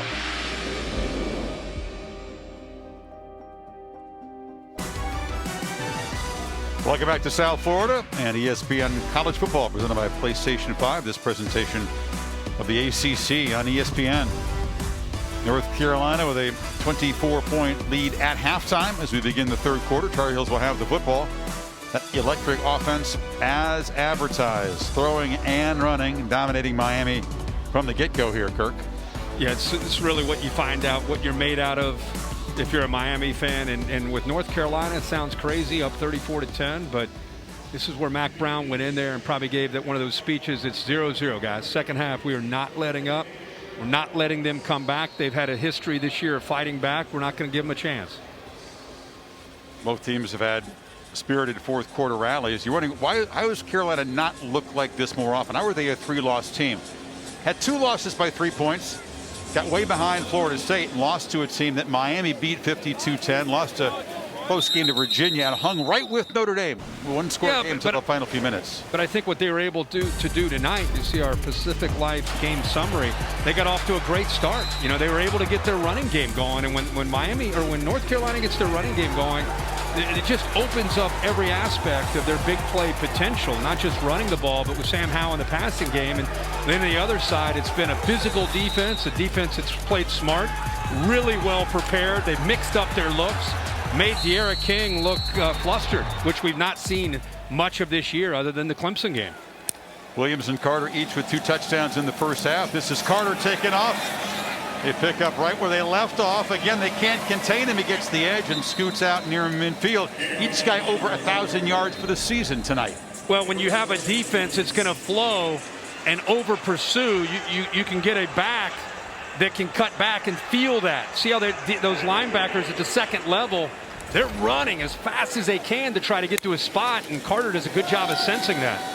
You like his average before this carry? 18 yards per carry. He had gained 143 in his 8 carries. That's what you dream about. I love how they just keep rotating him, too. Robert Gillespie, who played at Florida, has made himself a great career as an assistant coach. He's now working with Mac Brown as a running back coach. And Mac and Phil Longo, the offensive coordinators, say, I don't even know who's in there. It's not like we call certain plays for certain guys. Robert Gillespie just does a good job of rotating them, keeping them fresh. You'd say, who's the hot hand? He said, what happens when both hands are hot? How do you decide who to play when each guy's ripping off you? Like tonight and most of the year. Newsom with the catch, another first down. It's been pretty easy for Sam Howell, this ferocious Miami pass rush. He's been kept pretty clean, and it was touchdown, touchdown, touchdown, field goal, touchdown, field goal in their 6 first-half possessions. More than 400 yards in the first half, and we're 450 now. They fake it to Williams, and Howell will launch downfield. Newsom broke the route off in traffic. 2 Hurricanes, Bolden and Ivy, were bracketing him. Yeah, he tried to sneak Newsom down that right sideline. It's kind of like on a wheel route trying to get outside, but Ivy comes off of his man and gets involved to help Bolden out. They're hoping to get him isolated one-on-one with Bubba Bolden. Safety appreciates that, doesn't he? When yeah, oh yeah. Bubba Bolden's a good player, but that was a lot of space to cover one-on-one with a fleet-footed Newsom.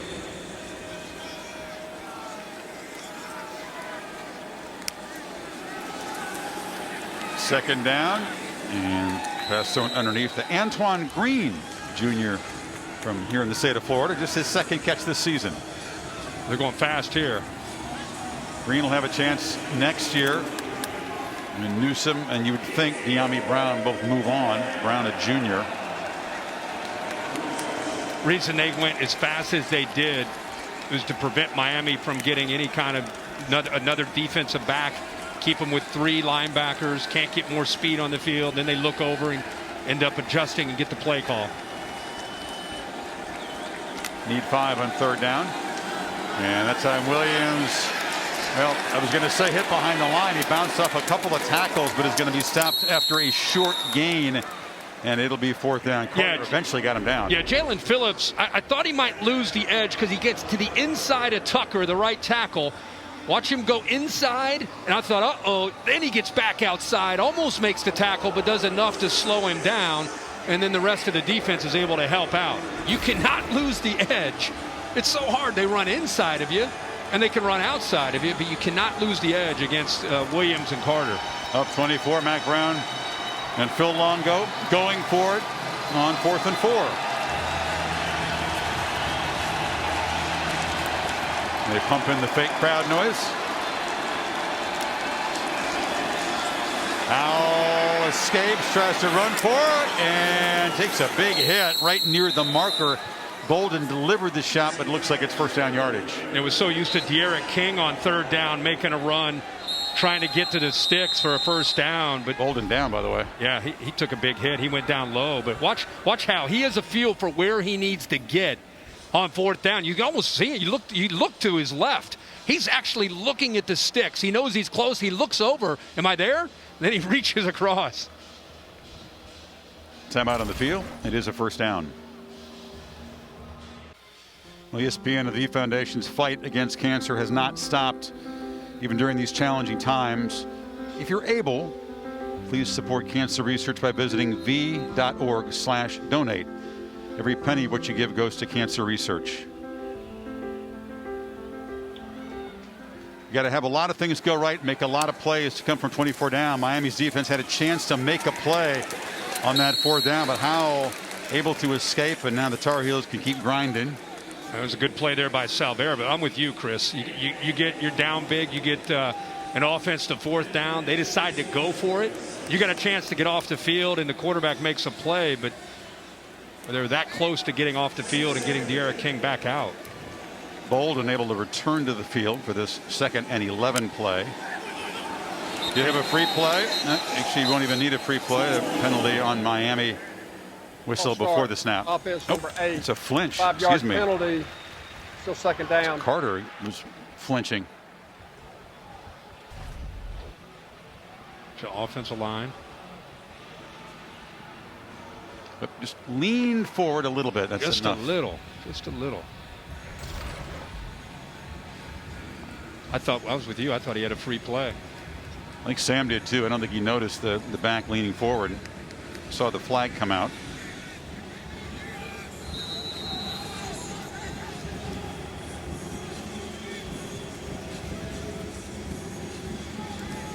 Hal yet to throw a touchdown pass tonight.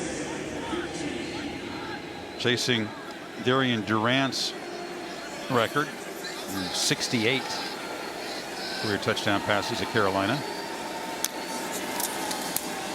Carter gets the edge and then he never was tackled. I mean, Carter came up high, able to finally get him forced out. There's a flag.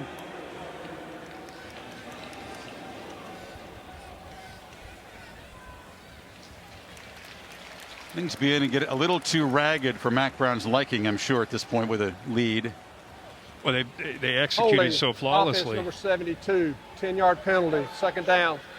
You get Richards there, the sophomore, the left tackle, to try to help set the edge. But that first half, it was textbook. I think Maria talked with Mac Brown. It's like, I mean, what else could have gone right?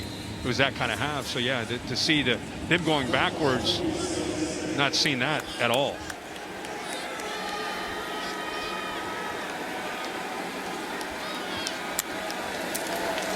Handed off on 2nd and 26. Williams. Another huge chunk play. Almost got all the way to the first down marker. Where do they spot him?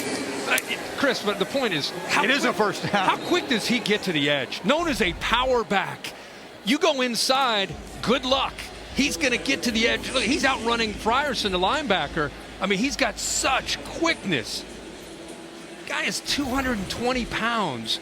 Phillips took an inside move, opened up the edge, in the blink of an eye, he's 10 yards downfield. Each part of this tandem now with exactly 140 yards rushing. Williams trying to add to that total, but he'll be trapped for a short loss. And now a late flag comes in the pit.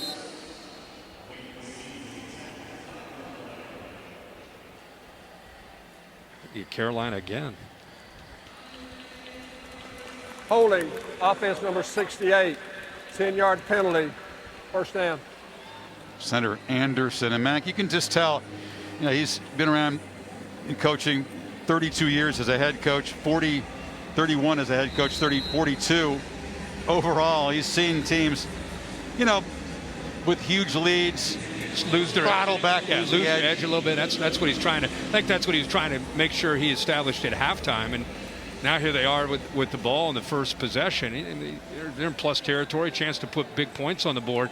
He's got that one-on-one matchup at the top that's been lethal most of tonight. Instead, it's Carter. This has been lethal too. Number 8 just running through big creases, banging. Doesn't matter how many penalties they have. They just gain it right back on the ground. Back them up. Convert. Yeah, they get the ball to the outside, but watch the safeties and linebackers. Watch them try to get off blocks. They're just kind of stepping out of the way. I mean, Walston, the tight end, didn't even have to make a block. The safeties and backers are just kind of olaying and getting out of the way, giving Carter plenty of room to run. Banging down inside the 5. 300-yard rushing day and counting for Carolina with a long way to go. You draw plays up all week, offensively and defensively, and you try to make sense as a coach what might work.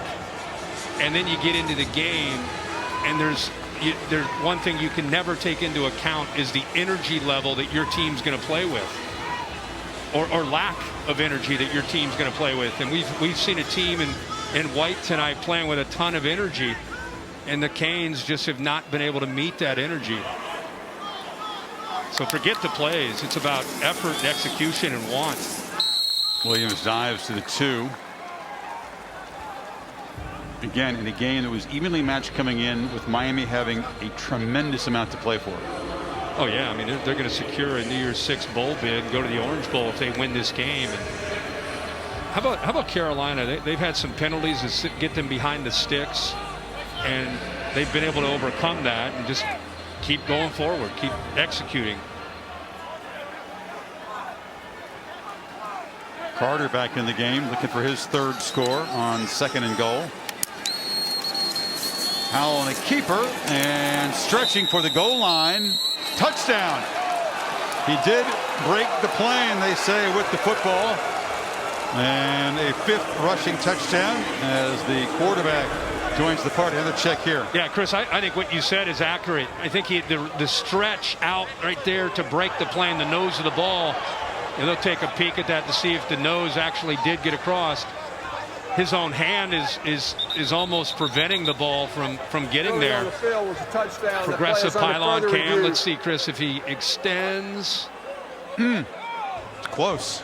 Really close. Just has to break the front of that white line by a centimeter, the nose of that football.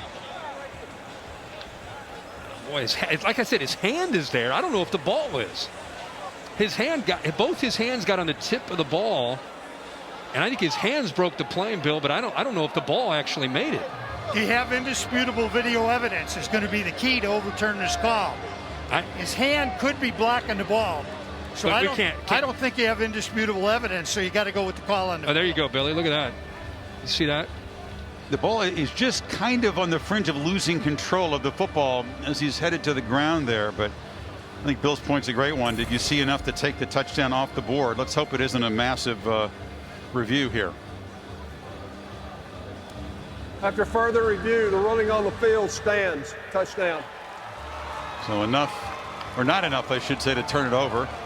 And the Tar Heels now make it 5 touchdowns and 2 field goals on their 7 possessions today. Another 75-yard drive. They did in 13 plays, and they also cheat up half of the 3rd quarter in doing it. Well, Phil Longo.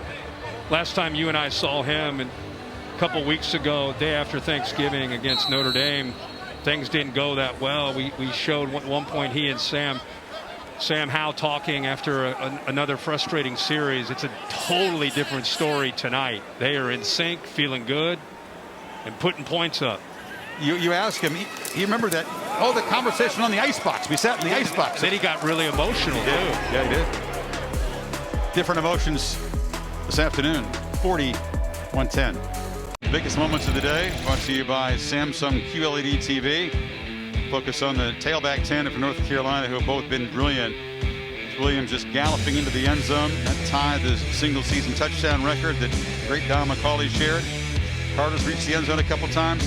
Not a huge fan of mocking the other team's logo. I don't know if you love the horns down when they do that in the Big 12. I don't know if you need to do that. You're kicking their tail on the field, but you can see both guys just monster, well over 1,000 yards on the season. 313 on the ground's not a bad night. 2.5 quarters into the ball game. Nope, not on less than 30 carries. So for 10 a carry. Doing the math at home.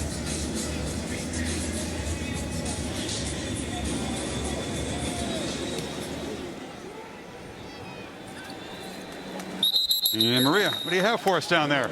Well, Chris, that last defensive series for Miami goes against everything Manny Diaz told his team in the locker room. He told them that their energy will be a direct correlation to their belief, and they can prove that on the field with every single play. He also wanted them to believe in their teammates, believe that they could win every single play. Now, one thing that he's making sure that he does is saying that they have to have the energy to finish plays, and he told them that they've been down 20 before when he was the defensive coordinator against Florida State back in 2018. That was the one example he could give them to try to bring hope to this game.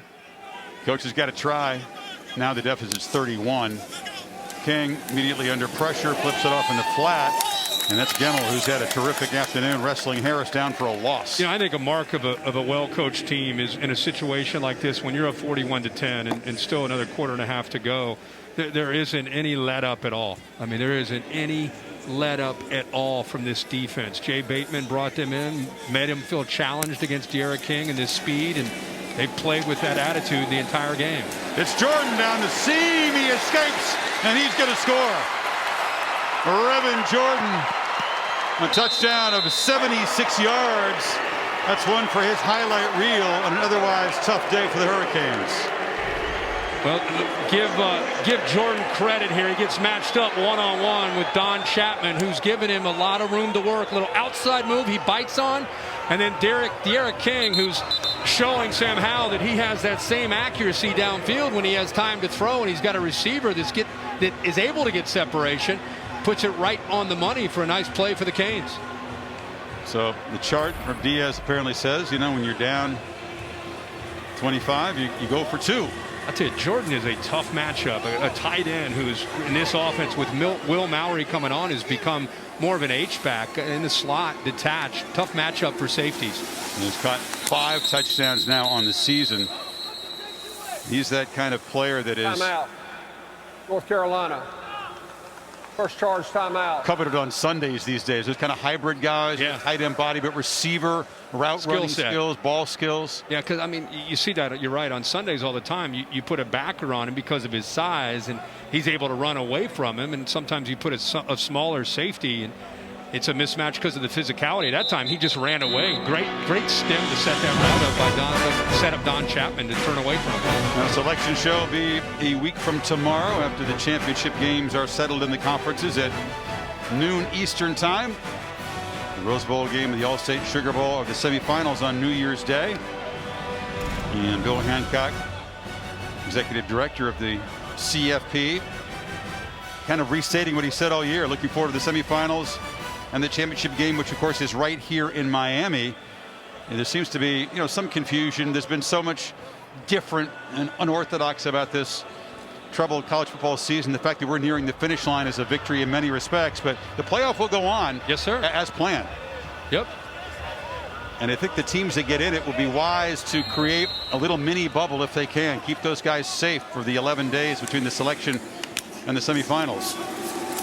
2-point play. King has time, zips it on a dime, and it's good. D. Wiggins with the grab, and Miami cuts into the lead, 41-18 now. That's a quick 75-yard drive in 2 plays in 36 seconds. Canes showing some fight. Week from tonight we'll be in Charlotte, the ACC Championship, and a lot more on the line for the rematch, the Tigers and the Fighting Irish. We'll talk more about that in the second half as Heels go back to work from the 25. Many championships have been won here in Miami. A couple of them here at Hard Rock Stadium. Kirk, this was epic, right? Tim Tebow with the jump pass. It was an incredible drive. Gator defense smothered Sam Bradford. Urban Meyer wins the title, and then Eddie Lacy and the Tide just put a foot in Notre Dame. Yeah, that game reminded me a little bit of this one. That one was over after the first or second series. Alabama just much better than Notre Dame that night. Tide won 3 out of 4. That was the 2012 season. Selection show, we talked about it a week from tomorrow. Pasadena in New Orleans on January 1. Oh boy, is he not exhausted yet? How does he still have energy ripping up huge gains? Just Williams for about 15 more. Keep running that counter play, keep having a chance to either cut it underneath or bounce it. This time they get around Sam Brooks. Really good blocking. This offensive line doing a really good job. Brian Anderson out, and right now Kieran Johnson in, but gets up to that backer and plenty of room to run. Williams bounces it again. Adds to his total. He's just banging into people, still going. He's just having fun tonight. He's still running. Man, dragged down inside the 20. Relentless. He didn't care what the score is. He's just having the time of his life out there. This defense, everybody knifes in, and again, he's able to bounce out, and then he gets, look at the balance. Look at the contact balance and the determination by Javonte Williams against his defense. Maury Carter is a captain who's used to delivering big hits. He prides himself on that. He has now been trucked by each Carolina running back here this afternoon. Well, they're trying to make the big hit, but these backs are too talented and too physical. You can't just hit them. You've got to wrap them up. You're going to get embarrassed again. Carter's back in the game now. They feed him. And he's wrestled down by Phillips. When's the last time you saw two running backs each have 200 plus in a game? Because it's getting close here. Williams now has 200, and Carter is closing in on it. What was the last time you saw two backs with 5 minutes to go in the third quarter averaging 13 yards a carry each guy? But two 200-yard rushers, yeah, that hadn't happened a whole lot in the history of the sport. I mean, maybe I want to know the last time off the top, maybe Cadillac Williams, Ronnie Brown, maybe. I don't know. Yeah, two running backs to do it. That's even harder. But they just keep running that counter play. Well, why not? They run it left, they run it right. That time Miami got some penetration. Jalen Phillips puts his right shoulder into that pulling guard and is able to blow it up.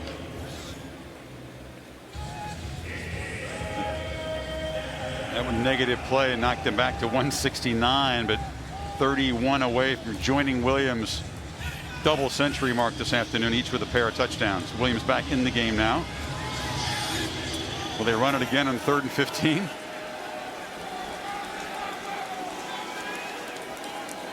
Gaines showing pressure. Up top.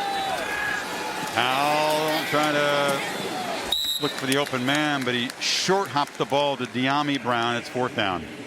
And when they showed that safety blitz, he had one-on-one. Look at DJ Ivey expecting the fade behind him, and that's why they came back. If he would have had a step on him, then he would have kept running down the sideline. But with the defensive back aborting and dropping out so quickly, he just shut it down and just unable to put it on the same, being on the same page with Sam Howell. Atkins trying to make it 3 for 3. He was all FCS at Furman last year. Yeah, he hooked it. Never really gave it a chance. Kind of a little bit sarcastic. Jets a first empty possession for Carolina today. So they get a touchdown on a quick score, quick drive, and then they get off the field. Don't give up a score, miss field goal. Crowd goes wild. Crowd's into it. Man, he's still believing. Absolutely. 19 minutes to play. That's what made that first touchdown drive for Carolina so crucial. They took up exactly half of the third quarter in stretching the lead. So Miami scored in 36 seconds last possession in 2 plays. Tries to create another very quick score. Tarley gets the edge, lowers his shoulder, and picks up 9. There is a little juice now finally in Miami. Yeah, and Jay Bateman, the defense coordinator for North Carolina, the last thing he wants to do, obviously, with this big lead in the second half, is give up those quick scores like they did to Brevin Jordan. So they're going to back everything out. And De'Ara King's going to try to get the ball in space underneath. Looking for a big play on 2nd and 1. Downfield. And Russell for the football. It's intercepted. It was a fight for the football, and Tony Grimes, who should be a high school senior, makes the pick, and he is mobbed by his teammates. He's a terrific story and a future great here. Yeah, you're looking at a guy who'll be probably the top defensive back corner in a couple years. Again, you said a senior in high school. He's beaten. Ball is behind, but he doesn't give up on it, Chris. The ball's in there, and then he fights a back to get the ball. Watch how the ball's in there, and then how he tries to reach in and steal it before Wiggins can go down. But they're going to look at pass interference. There's some confusion right now on the field. No, it is North Carolina ball. Carolina ball. As you said, that's a kid who comes out because his high school wasn't playing football this year, just decides to join the Tar Heels, and he's wrestled the ball away from a junior, a veteran receiver. That was a great play because, like I said, he was beaten. Does a good job of not giving up on the play and just taking it away from Wiggins there at the end. Why not put both tailbacks in the game? Williams is a lead blocker for Carter. Banged down after 3 yards. Another look at the pick. Yeah, let's take a look again at this play. You're going to see a lot of this from Grimes in the future. He's beaten, and I just love to see a defensive back that doesn't give up on the play. I mean, they're going down, and he takes it away. You can see Wiggins being consulted there by Mark Pope, the other receiver. As you said, I mean, there's nobody else like him in the sport. He's supposed to be in high school, out here playing. He was picked on, he said, by Notre Dame. They found a rhythm of going against him in the second half, but the fact that he was out there trying to cover McKinley and those big guys is a testament to his confidence. He's not short on that. Carter in the seam, in the clear, foot race. Can they get him? Yeah, they're going to finally catch him at the 15, but now Carter joins Javonte Williams, over 200 yards rushing. Watch the center's block here that opens it up. Nice job by Anderson, just pushing Silvera. And then again, and these safeties had a rough night coming in out of control in run support. How many times have we seen a safety from Miami running up out of control, and whether it's Carter or Williams shakes them? That's a tough thing to do. You got to be under control when you come up against backs that are running downhill towards you. Carter on senior day, Kirk, it's a living nightmare for him out there. Not much can go worse than it has for him tonight. Run over a couple of times. Angles, as you talked about. That's Williams adding to his total. You know, I think this Miami team, they're building with Manny Diaz. The night we were in Death Valley watching Clemson play them, the two areas that I thought they got exposed were wide receiver and linebacker on both sides of the ball. And as you watch tonight, the linebacker position has not helped them out, and I think because of that, these backs are free running into the secondary, and where it's tough to make tackles against them. At times, McLeod, one of the linebackers, able to stop Williams for no gain.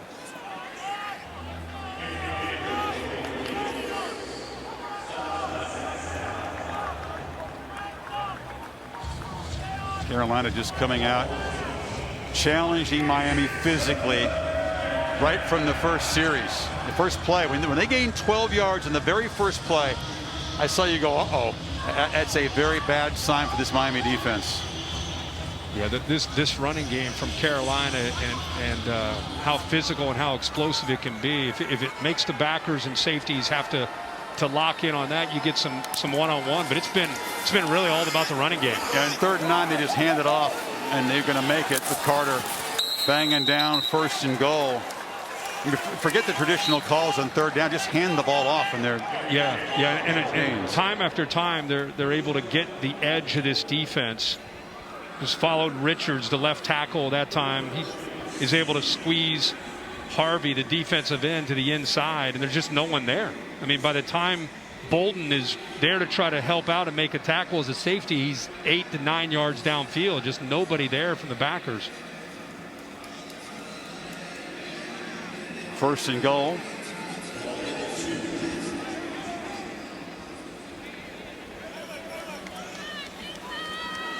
Williams looking for that hat trick, and he'll be stopped at the 1, and that'll be the final play of the 3rd quarter. Each team with a touchdown, but Miami able to cut into the lead only by a single point. Final quarter at Hard Rock coming up. Back after this message and a word from your local ABC station. 4th quarter begins here in Miami with the Heels a yard away from adding to this lopsided lead. It's been another 75-yard march. It's pushed their total offense to over 650 today. 2 tight ends. Williams. He's going to be stopped. So the Canes make a play as Frierson, Jason Blissett, a backup tackle, combining. It's 3rd down. There's not as much space to cover when they get down inside that 2 or 3 yard line. So it's a lot easier to try to box them in than when you have to defend them in the middle of the field and they have all that room to work with. They've not done a good job of eliminating the space against the backs, but down here they're having a much better chance of doing that. 3rd down now. Of course, the longer Carolina takes to score, as long as they score, the more clock they're able to chew on. Howell under center. Toss sweep. Reverse. Groves. Flip it into the quarterback. Trickery. And Mac Brown pouring it on Manny Diaz and Miami. Howell hasn't thrown for one. He's run for one and not caught one. This is Mac's version of Philly special, right? Yeah. Get the ball thrown out to the quarterback. Right here, watch him. Little pitch.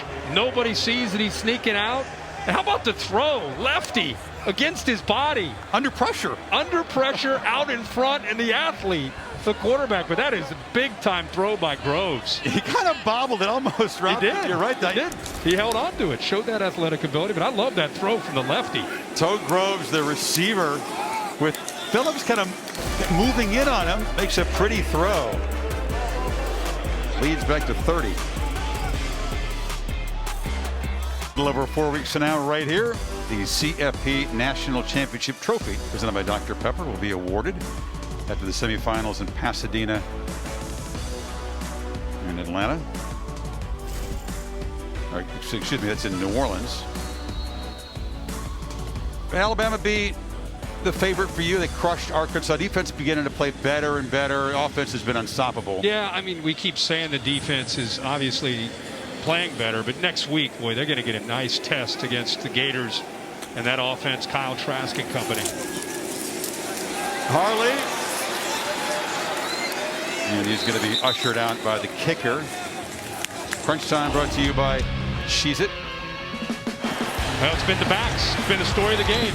First play of the game was a good run right there by Carter's, kind of set the tone to tell you what was ahead of him. Both these backs over 200 yards. And I tell you, Javonte Williams is so impressive. He's known for that, running through tackles, but he's shown an ability to explode. And Carter, that's his game. But you throw these two guys, one of them 17 carries, the other one 19. That's how it's been all year, really throughout the last 2 years. You look at the numbers at the end of a game into the season, and it's very comparable. King steps up and fires. Catch made by Pope for a short gain. Last time two backs from a Power 5 school each had 200 yards. Monty Ball and James, I remember they ran over Nebraska. It was the Big Ten championship game before the current format. I do 2012. Remember. I do remember each that. had more than 200, but that's how long two Power 5 running backs have each had 2 bills in a game. Batted down at the line and falls to the carpet. Surratt, another play. As you say that, I remember Gordon going off. I forgot that Monte Ball also had 200 yards that game.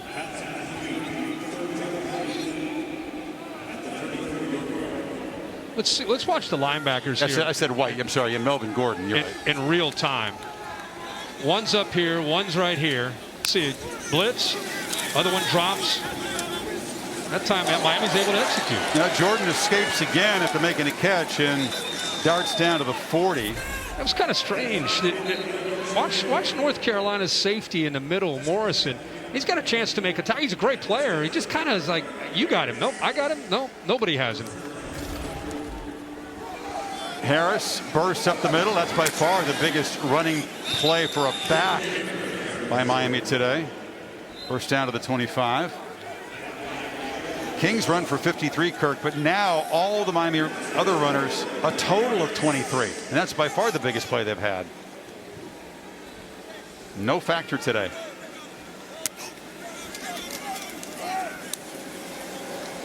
King delivers far side. Harley able to make the catch. He got the foot down. That is a great throw to squeeze that in there by De'Ara King. Shows his arm strength there to get that ball between a safety and a corner. Catch, inbounds, first down. So Miami trying to jack the tempo here. Let's make sure he got a foot in. Catch. Yep. Down. Left foot down first. Yep. Harris picks his way and falls into the end zone. So Miami scores for a second time in the second half. Cuts the lead to 24. Well, this side of the ball is continuing to compete. Left side of that offensive line does just enough. Picks up Surratt, who's been leaking and getting into the backfield, but nice job of executing there and getting Harris into the end zone. Miami again will go for 2. Trying to cut it to a 22-point game. King on the slant, and it's caught by Mallory. So they've executed the 2-point conversions well today. And it's a 22-point game, 12:42 to go here. College football on ABC is presented by PlayStation 5. Play has no limits. And in part by Pacific Life. more than 150 years strong. Trust in your tomorrow. Not how the Hurricanes envision senior day. Chris, De'Aaron King is a senior, but this year does not count in eligibility for anybody. So he intimated on social media this week that he might not be finished at Miami. He might consider coming back next year, which is an interesting topic. You just automatically assume that given a chance, you come out, but it might actually be an interesting business choice for him as the Canes line up for an apparent onside kick here, where Gallus gets the big hop, but it's right into the hands of Brown. And we check in with Kevin Negandhi. Chris, we got another nail biter for number 13 Coastal Carolina, down 3 with under a minute to go at Troy. Grayson McCall, the Javon Hiley, he'll hold on and score. 42-38 a final. The undefeated season continues for Coastal. Back to you. Wow, what an escape. Another big game for them next week. You know, you talk about the business decision, and it's a very crowded quarterback class. Obviously, Trevor Lawrence, the presumed top pick. Justin Fields, Kyle Trask, Zach Wilson's in that mix too. So one reason why you might choose to return, play one more year at quarterback, is that you try to get some separation from those guys. Carter again, oh my goodness, spinning, twisting, adding to his total, finally banged out inside the 10. These guys are just indefatigable. So here's how it looks. Todd McShay's top-ranked quarterbacks. Mac Jones in the mix too. Don't forget Trey Lance, the Bison. So if you're De'Aaron King, you're not quite 5'10". You put 2 seasons together. One at Houston, of course, the only redshirt year in 19, and then one here, Kirk. Brett Lashley was making a case, if you come back and you show them what you can do, then it might actually be a smart choice. Of course, he's going to say that, but De'Aaron kind of opened the door to that. So let's talk more about that as they take a look at a Canes injured player, Jonathan Ford. Take it back up, first and goal for the Heels. Only empty possession today is that missed field goal in the third quarter. Points on every other drive. Usually touchdowns. Trying to get it up over half 100. Had the Philly special last time down here. What is Mac Brown and Phil Longo got cooked up here to drive the stake in? Well, they're definitely trying to send a message, not just to Miami, but to the nation. To recruits. They don't really recruit against each other, but they figured a battle for recruiting supremacy in this division. Carter running just as hard up huge in the fourth as he did in the very first play. McLeod tackled him. I'm still just in awe of this Carolina running game and what they've done today against Miami. I think I'm just as much in awe of what Carolina's done as what Miami has not been able to do in making adjustments. And Blake Baker's an outstanding defensive coordinator. Manny, obviously, a defensive background. But the space that these backs have had to run in, it's been kind of the same play. A lot of counters, a lot of misdirection, getting a hat on a hat. Now looking to throw the touchdown, batted in the air. He was deflected up by Isaiah Dunson. Real quick, I want to mention Stacy Searles, who's a coach who's been around. He played at Auburn. He was around the SEC for a long time as an O-line coach. Actually was here with Manny Diaz as an offensive line coach and left to go to Chapel Hill and work with Mac Brown. So he's familiar with this program here. And, we've been talking so much about Manny and Mac and their familiarity. You got to think Stacy Searles has got a little bit of an extra step to him with some energy, and he's got his line playing great. And they're all back next year, this offensive line. Howell, play fake, flips it in the flat. Catch made by Morales, and the tight end stretches for a touchdown. And that's Howell's first touchdown pass. Scores as a runner, receiver, and finally in the normal way as a passer. But Sam Howell gets pressured. Watch his arm angle change. He gets back underneath, and then he's got almost a sidearm. Just flips it out there like a shortstop. We see this all over the place. Quarterbacks nowadays work on this. He gets across the goal line there. The progressive pylon cam showing it at Stacy Searles fired up, but I love to see that.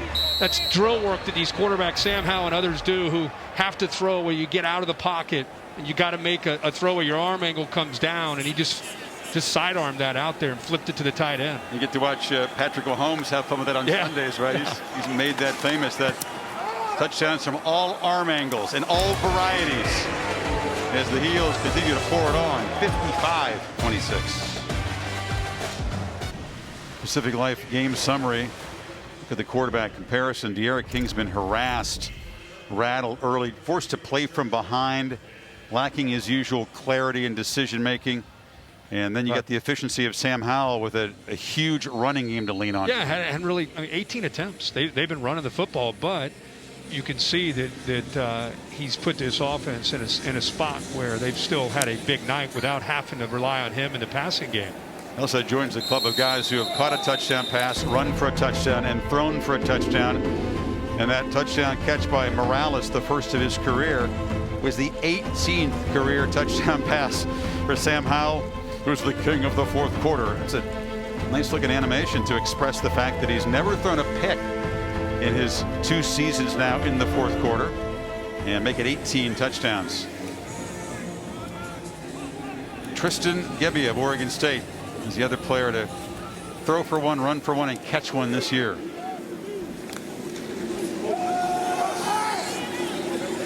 King zips it high. Just to follow up, Kirk, on the possibility that King, and there's one more game to play. It won't be the bowl game they hope for.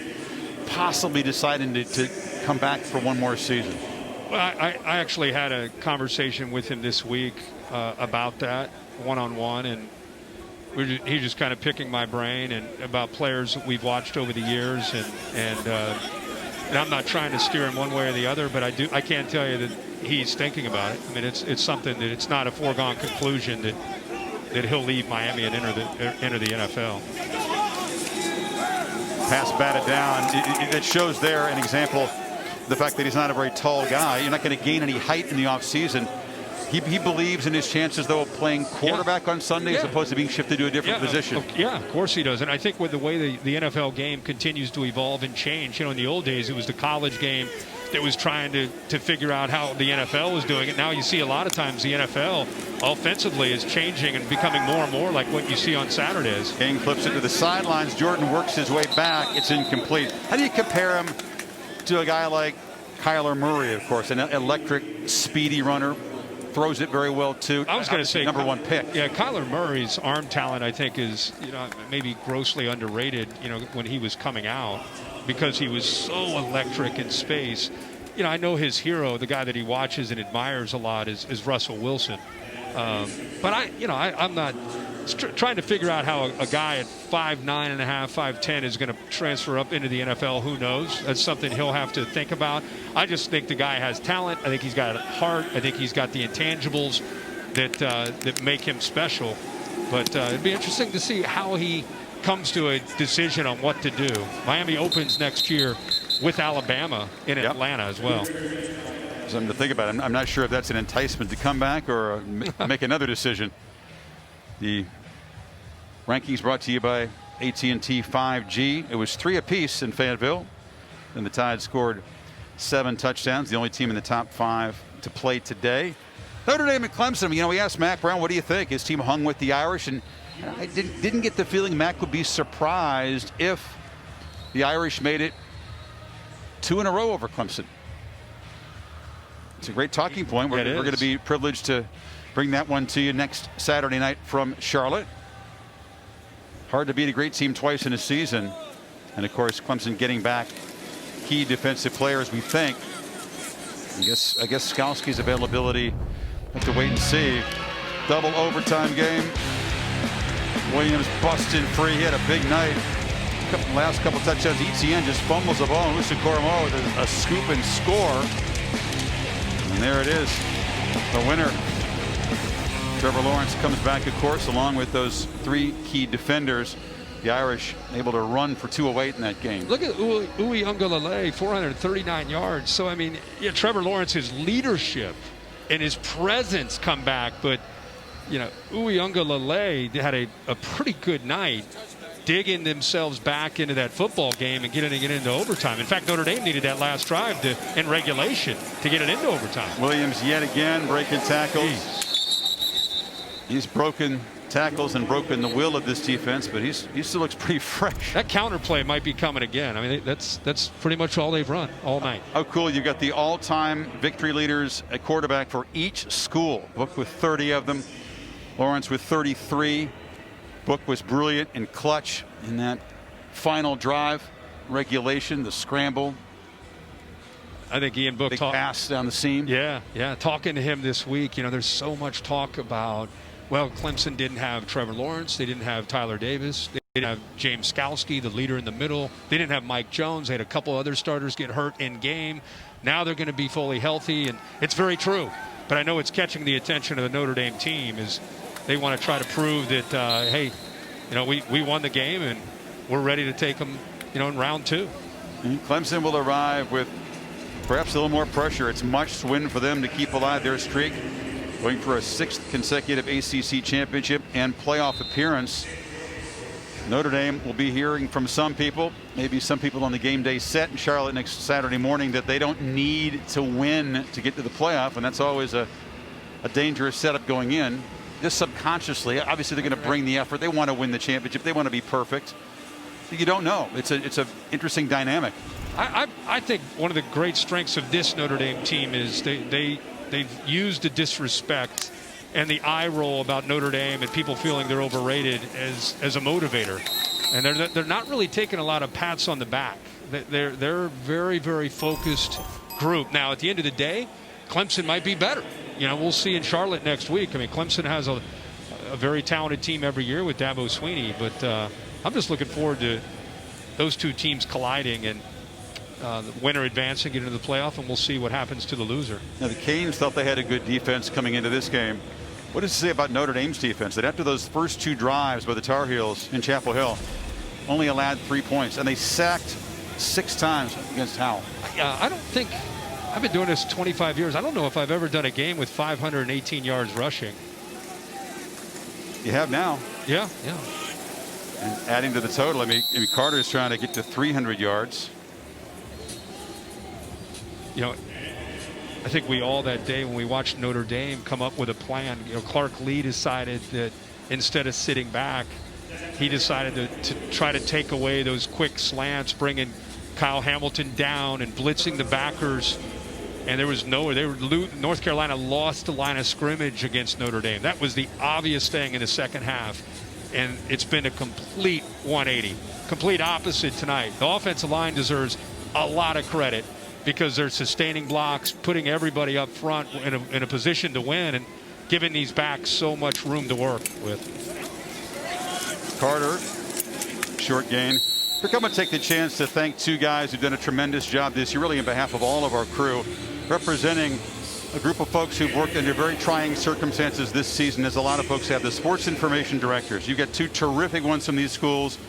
Jeremy Sharp for the Tar Heels, Cameron Gorby, and Carter Toole also for Miami. But these folks have been working, from home, isolated from the coaches and the players they're trying to help promote. SIDs all around the country, working hard and putting up with a lot, as so many people have in 2020. But those 2 young guys are 2 of the best, and we really thank them for their help. Yeah. It's great to work with folks all over the country every week. But these 2 at North Carolina and Miami, Jeremy and Cam, are, like you said, relentless, tireless workers, and we appreciate their efforts. Relentless and tireless is Michael Carter. He's just well, he's over. That's it. That puts him at 301 on his 23 carries, averaging 13 per carry, and he's still out there. We talked about the last time 2 Power 5 backs had gone over 200. Now you got a 300-yard rusher. Most rushing yards by teammates in FBS history. When you showed up here in the nick of time, did you think you'd see NCAA rushing history made against this Miami defense today? No, not at all. Completely worth that helicopter ride over here. How did you do with your picks while on the helicopter? You might have discovered something, because on dry land they haven't been as good. No, I'm not good on the upset specials. What are they? The Super Dogs? Super Dog. Yeah, that's not my thing this year at all. You have Virginia in the Super Dog, right? Yeah. Tonight against the Hokies. Did they win today? That's a night game. Oh, okay. But maybe your new thing is to pick in a helicopter, picked airborne. WBO featherweight champ Shakur Stevenson. He's moving up to the junior lightweight division. Take on Toka Conclari. Main event for Top-Ranked Boxing undercards at 7:30 on ESPN Plus. Main event at 10 o'clock on ESPN and Deportes and the app. Olympic silver medalist is Stevenson, 2016. You've spent a lot of time at West Point, right? Have you? Well, sometime, not as much as I'd like to, but it's a special place. Really is. Really is. I had a chance to have a tour yesterday, and just so impressed with the history and discipline, respect, the grit. I mean, they're just you get around the folks at West Point, and they are buttoned up. How about the story by Tom Rinaldi today about Captain Jack Galooly, Navy players 100 years old, who tackled Glenn Davis in that 43 Army-Navy game at West Point. I talked to Tom about that feature, and he said, would you like to have the audio file of Captain Jack's interview? I said, would you please email it to me? I just want to have that for posterity. What an amazing gentleman. 100 years old and so sharp. Razor sharp. Yeah, referencing things back and thinking about the tackle that he had, and he talked about, the play itself. Unbelievable military career, too. He survived a kamikaze hit while on deck of a boat, then went and became a pilot in the Navy. Williams lowers the shoulder. It's just a slow bleed out, isn't it? As the Tar Heels just keep grinding away down near the goal line. Another one of those 70-plus yard drives. Well, I think we got to recognize Mac Brown in this program in his second year. They had some close losses a year ago. Team was just learning how to win games, and they've had some games even this year that they're still in that process of growing and developing. But so much fun to see Mac Brown, after working with us at ESPN for 5 years, back coaching, and he's got to be proud of this team and the way they put an exclamation point on things tonight here in Miami. 69 years young in August is Mac, same age as Saban. Williams bounces it and then just outraces the defense to the pylon for his third touchdown. And the Tar Heels up over 60 this afternoon. And Williams with 236 continues to add to that record. Is he too exhausted to throw the hands up in the air? Finally, he may have worn out on this. No, I don't think he. I don't think he is at all. 10 yards a carry, 236 yards. It's a night you dream about for both these backs. I talked to Carter. I said, so you guys are going to be in each other's weddings, going to be sitting next to each other in your rocking chairs years and years from now, talking about your career. I said, absolutely. Michael and Javante, brothers for life, and they'll have a day here that they'll be talking about in the rocking chair. And I'll tell you what, North Carolina fans, they'll be talking about this game for a long, long time. This is a milestone win. They haven't beaten a top 10 team since Miami in 04. They didn't just beat them, they thrashed them. And Williams, with that touchdown, now owns the Carolina single season touchdown record all by himself over the Hall of Famer Don McCauley. Well, a great season for him, but again, this team, if there's ever a question about, you got Notre Dame and Clemson and Charlotte, and then there was a question about, well, who's that next team? Well, it's Miami with that one loss, and Carolina showed tonight that they deserve to be part of the class of the ACC. And they'll be fans of Clemson. I think they'd like to see both the Tigers and the Fighting Irish go into the playoff, which many feel would happen if Clemson wins that game, especially if it's a very competitive game. That means that Carolina would presumably be the highest ranked ACC team not to be in the CFP. You got to feel they got to be ranked well ahead of Miami after this thing. Oh, yeah. So that would put them in a position to get back down here in 3 weeks. And you know how long it's been since Carolina's been in a bowl game as big as the Orange Bowl? I loved Mac's answer. Hardly to rush it out. Charlie Choo-Choo Justice was the star of the Carolina teams in the late 40s. So this is confirmation that the highest ranked ACC team not in the CFP against the highest ranked non-champion SEC or Big Ten not on the CFP. So it could be Florida. Don't you think, despite the losses, the way they played tonight, if Clemson beats Notre Dame, you potentially have both those teams going. I don't know how you can't put Carolina in there. Well, I think they'd be a great position as the highest ranked ACC team not to be in the playoff. Tyler Van Dyke the true freshman from Glastonbury. Very different style of quarterback from De'Ara King and N'Kosi Perry's in the game. Now they like him though. He's available, hasn't been available some games this year. Played very briefly. Chance for a couple of snaps. And Van Dyke delivers, and it's incomplete, just a little bit behind Mallory, but a catch that he would normally make. I think this secondary next year is going to be one of the tops you'll see in the ACC. Everybody back. Kyler McMichael, Tony Grimes, of course. You got a player down, and this young man right here, Conley, has had a great night. He's only a true freshman. I mean, they're Trey Morrison's back, Don Chapman, Cameron Kelly, everybody. You know, you look up, Kirk, you talked about, you know, the last time you saw a rushing total like this for a team. There's a fateful game. We talked about it very early on, the 550 rushing yards that BYU had against Texas. The job that ended up costing Manny Diaz his job. Carolina is put 549 on the board. Very different kind of game. Taysom Hill was the one guy, you know, you got to stop the quarterback run against BYU, and he went absolutely wild. Over 250 on his own, and that set Manny on a course. It's been worked out obviously very well for him, but nightmares as he looks over there and sees 549 rushing today for Mack Brown's team. Kind of eerie. 550, 549. A little bit, yeah. Not in a good way for Diaz. And Van Dyke is going to be sacked, baptized in this game by Clyde Pinder. Most yards allowed in school history. This comes on the heel, by the way, their first road shutout since 2000 and their biggest ever ACC win. You talk about a difference between last Saturday and today. You can't, again, we can keep saying this, but I just can't figure out how Miami showed up to play the way they did tonight. It's just there's really no explanation. It'd be the last thing you would, based on the way this team looked like they were getting over the hump with wins against close wins over Virginia Tech, North Carolina State, Virginia. You know, those were close wins that in the past they would lose those games, but they fought, and I thought we're really building something special. And to have this kind of performance at the end of the year, it's just shocking. Put Josh Downs back at punt returner, and Miami interfered with him. It's not just that you've been around football Chris, forever.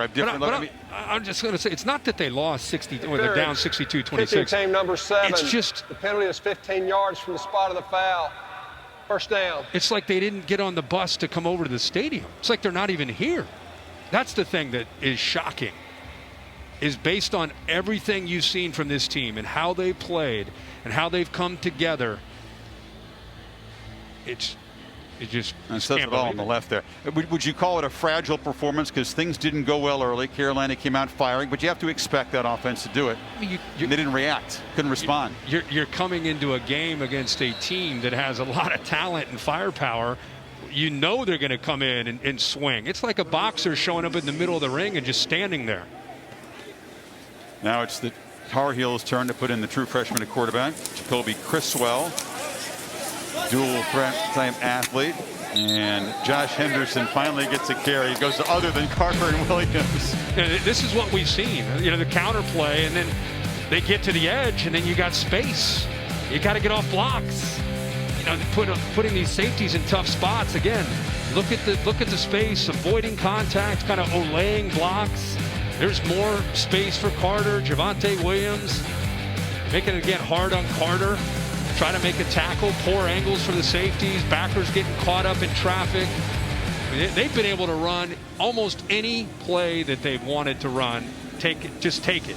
It's yours. Chance for just about everybody who made the trip for Carolina to get in the game now. British Brooks is the tailback, taking a turn, number 34. Canes don't play Georgia Tech. That was supposed to be the finale. COVID issues with the Yellow Jackets called that game off, so it's going to be no opportunity to redeem themselves in a week, and they'll have to wait their bowl fate. This is the kind of program-shaking loss that you just wonder, how is Miami, which has had some late-season blues, in recent years, and Miami's been Manny's been trying to address that big elephant in the room. They had overcome a lot of things that had given this program problems. Off a bye week, had struggled, did better this year. Close games, did better. They took care of the teams they were supposed to beat easily, which has often been a problem for this program. But this one is pretty shattering. Well, it's on national TV, and a lot of people are watching. People are excited to see Miami with one loss. Let's see what they can do. Can they secure their and finish 9-1 and go to the Orange Bowl? And now Manny Diaz and your staff, and now you got to go back out and recruit and talk about, hey, you know, what I would sell is come in here and help us get over the hump. We don't want to have these kind of games that we show up flat and we don't have a competitive spirit about us. We need some leadership. We need some playmakers, and you can help us. Now, I know recruiting as of right now is going very well. They've got some big-time commitments with the early signing period coming up. Criswell bobbles the snap and just has to fall on it in what should be the final play of this game. North Carolina coming out. Yeah, that's it. They're going to shake hands here, and that's going to do it. Well, you've seen something historic today. Michael Carter, Javonte Williams, the two running backs combine for 544 yards and 5 touchdowns.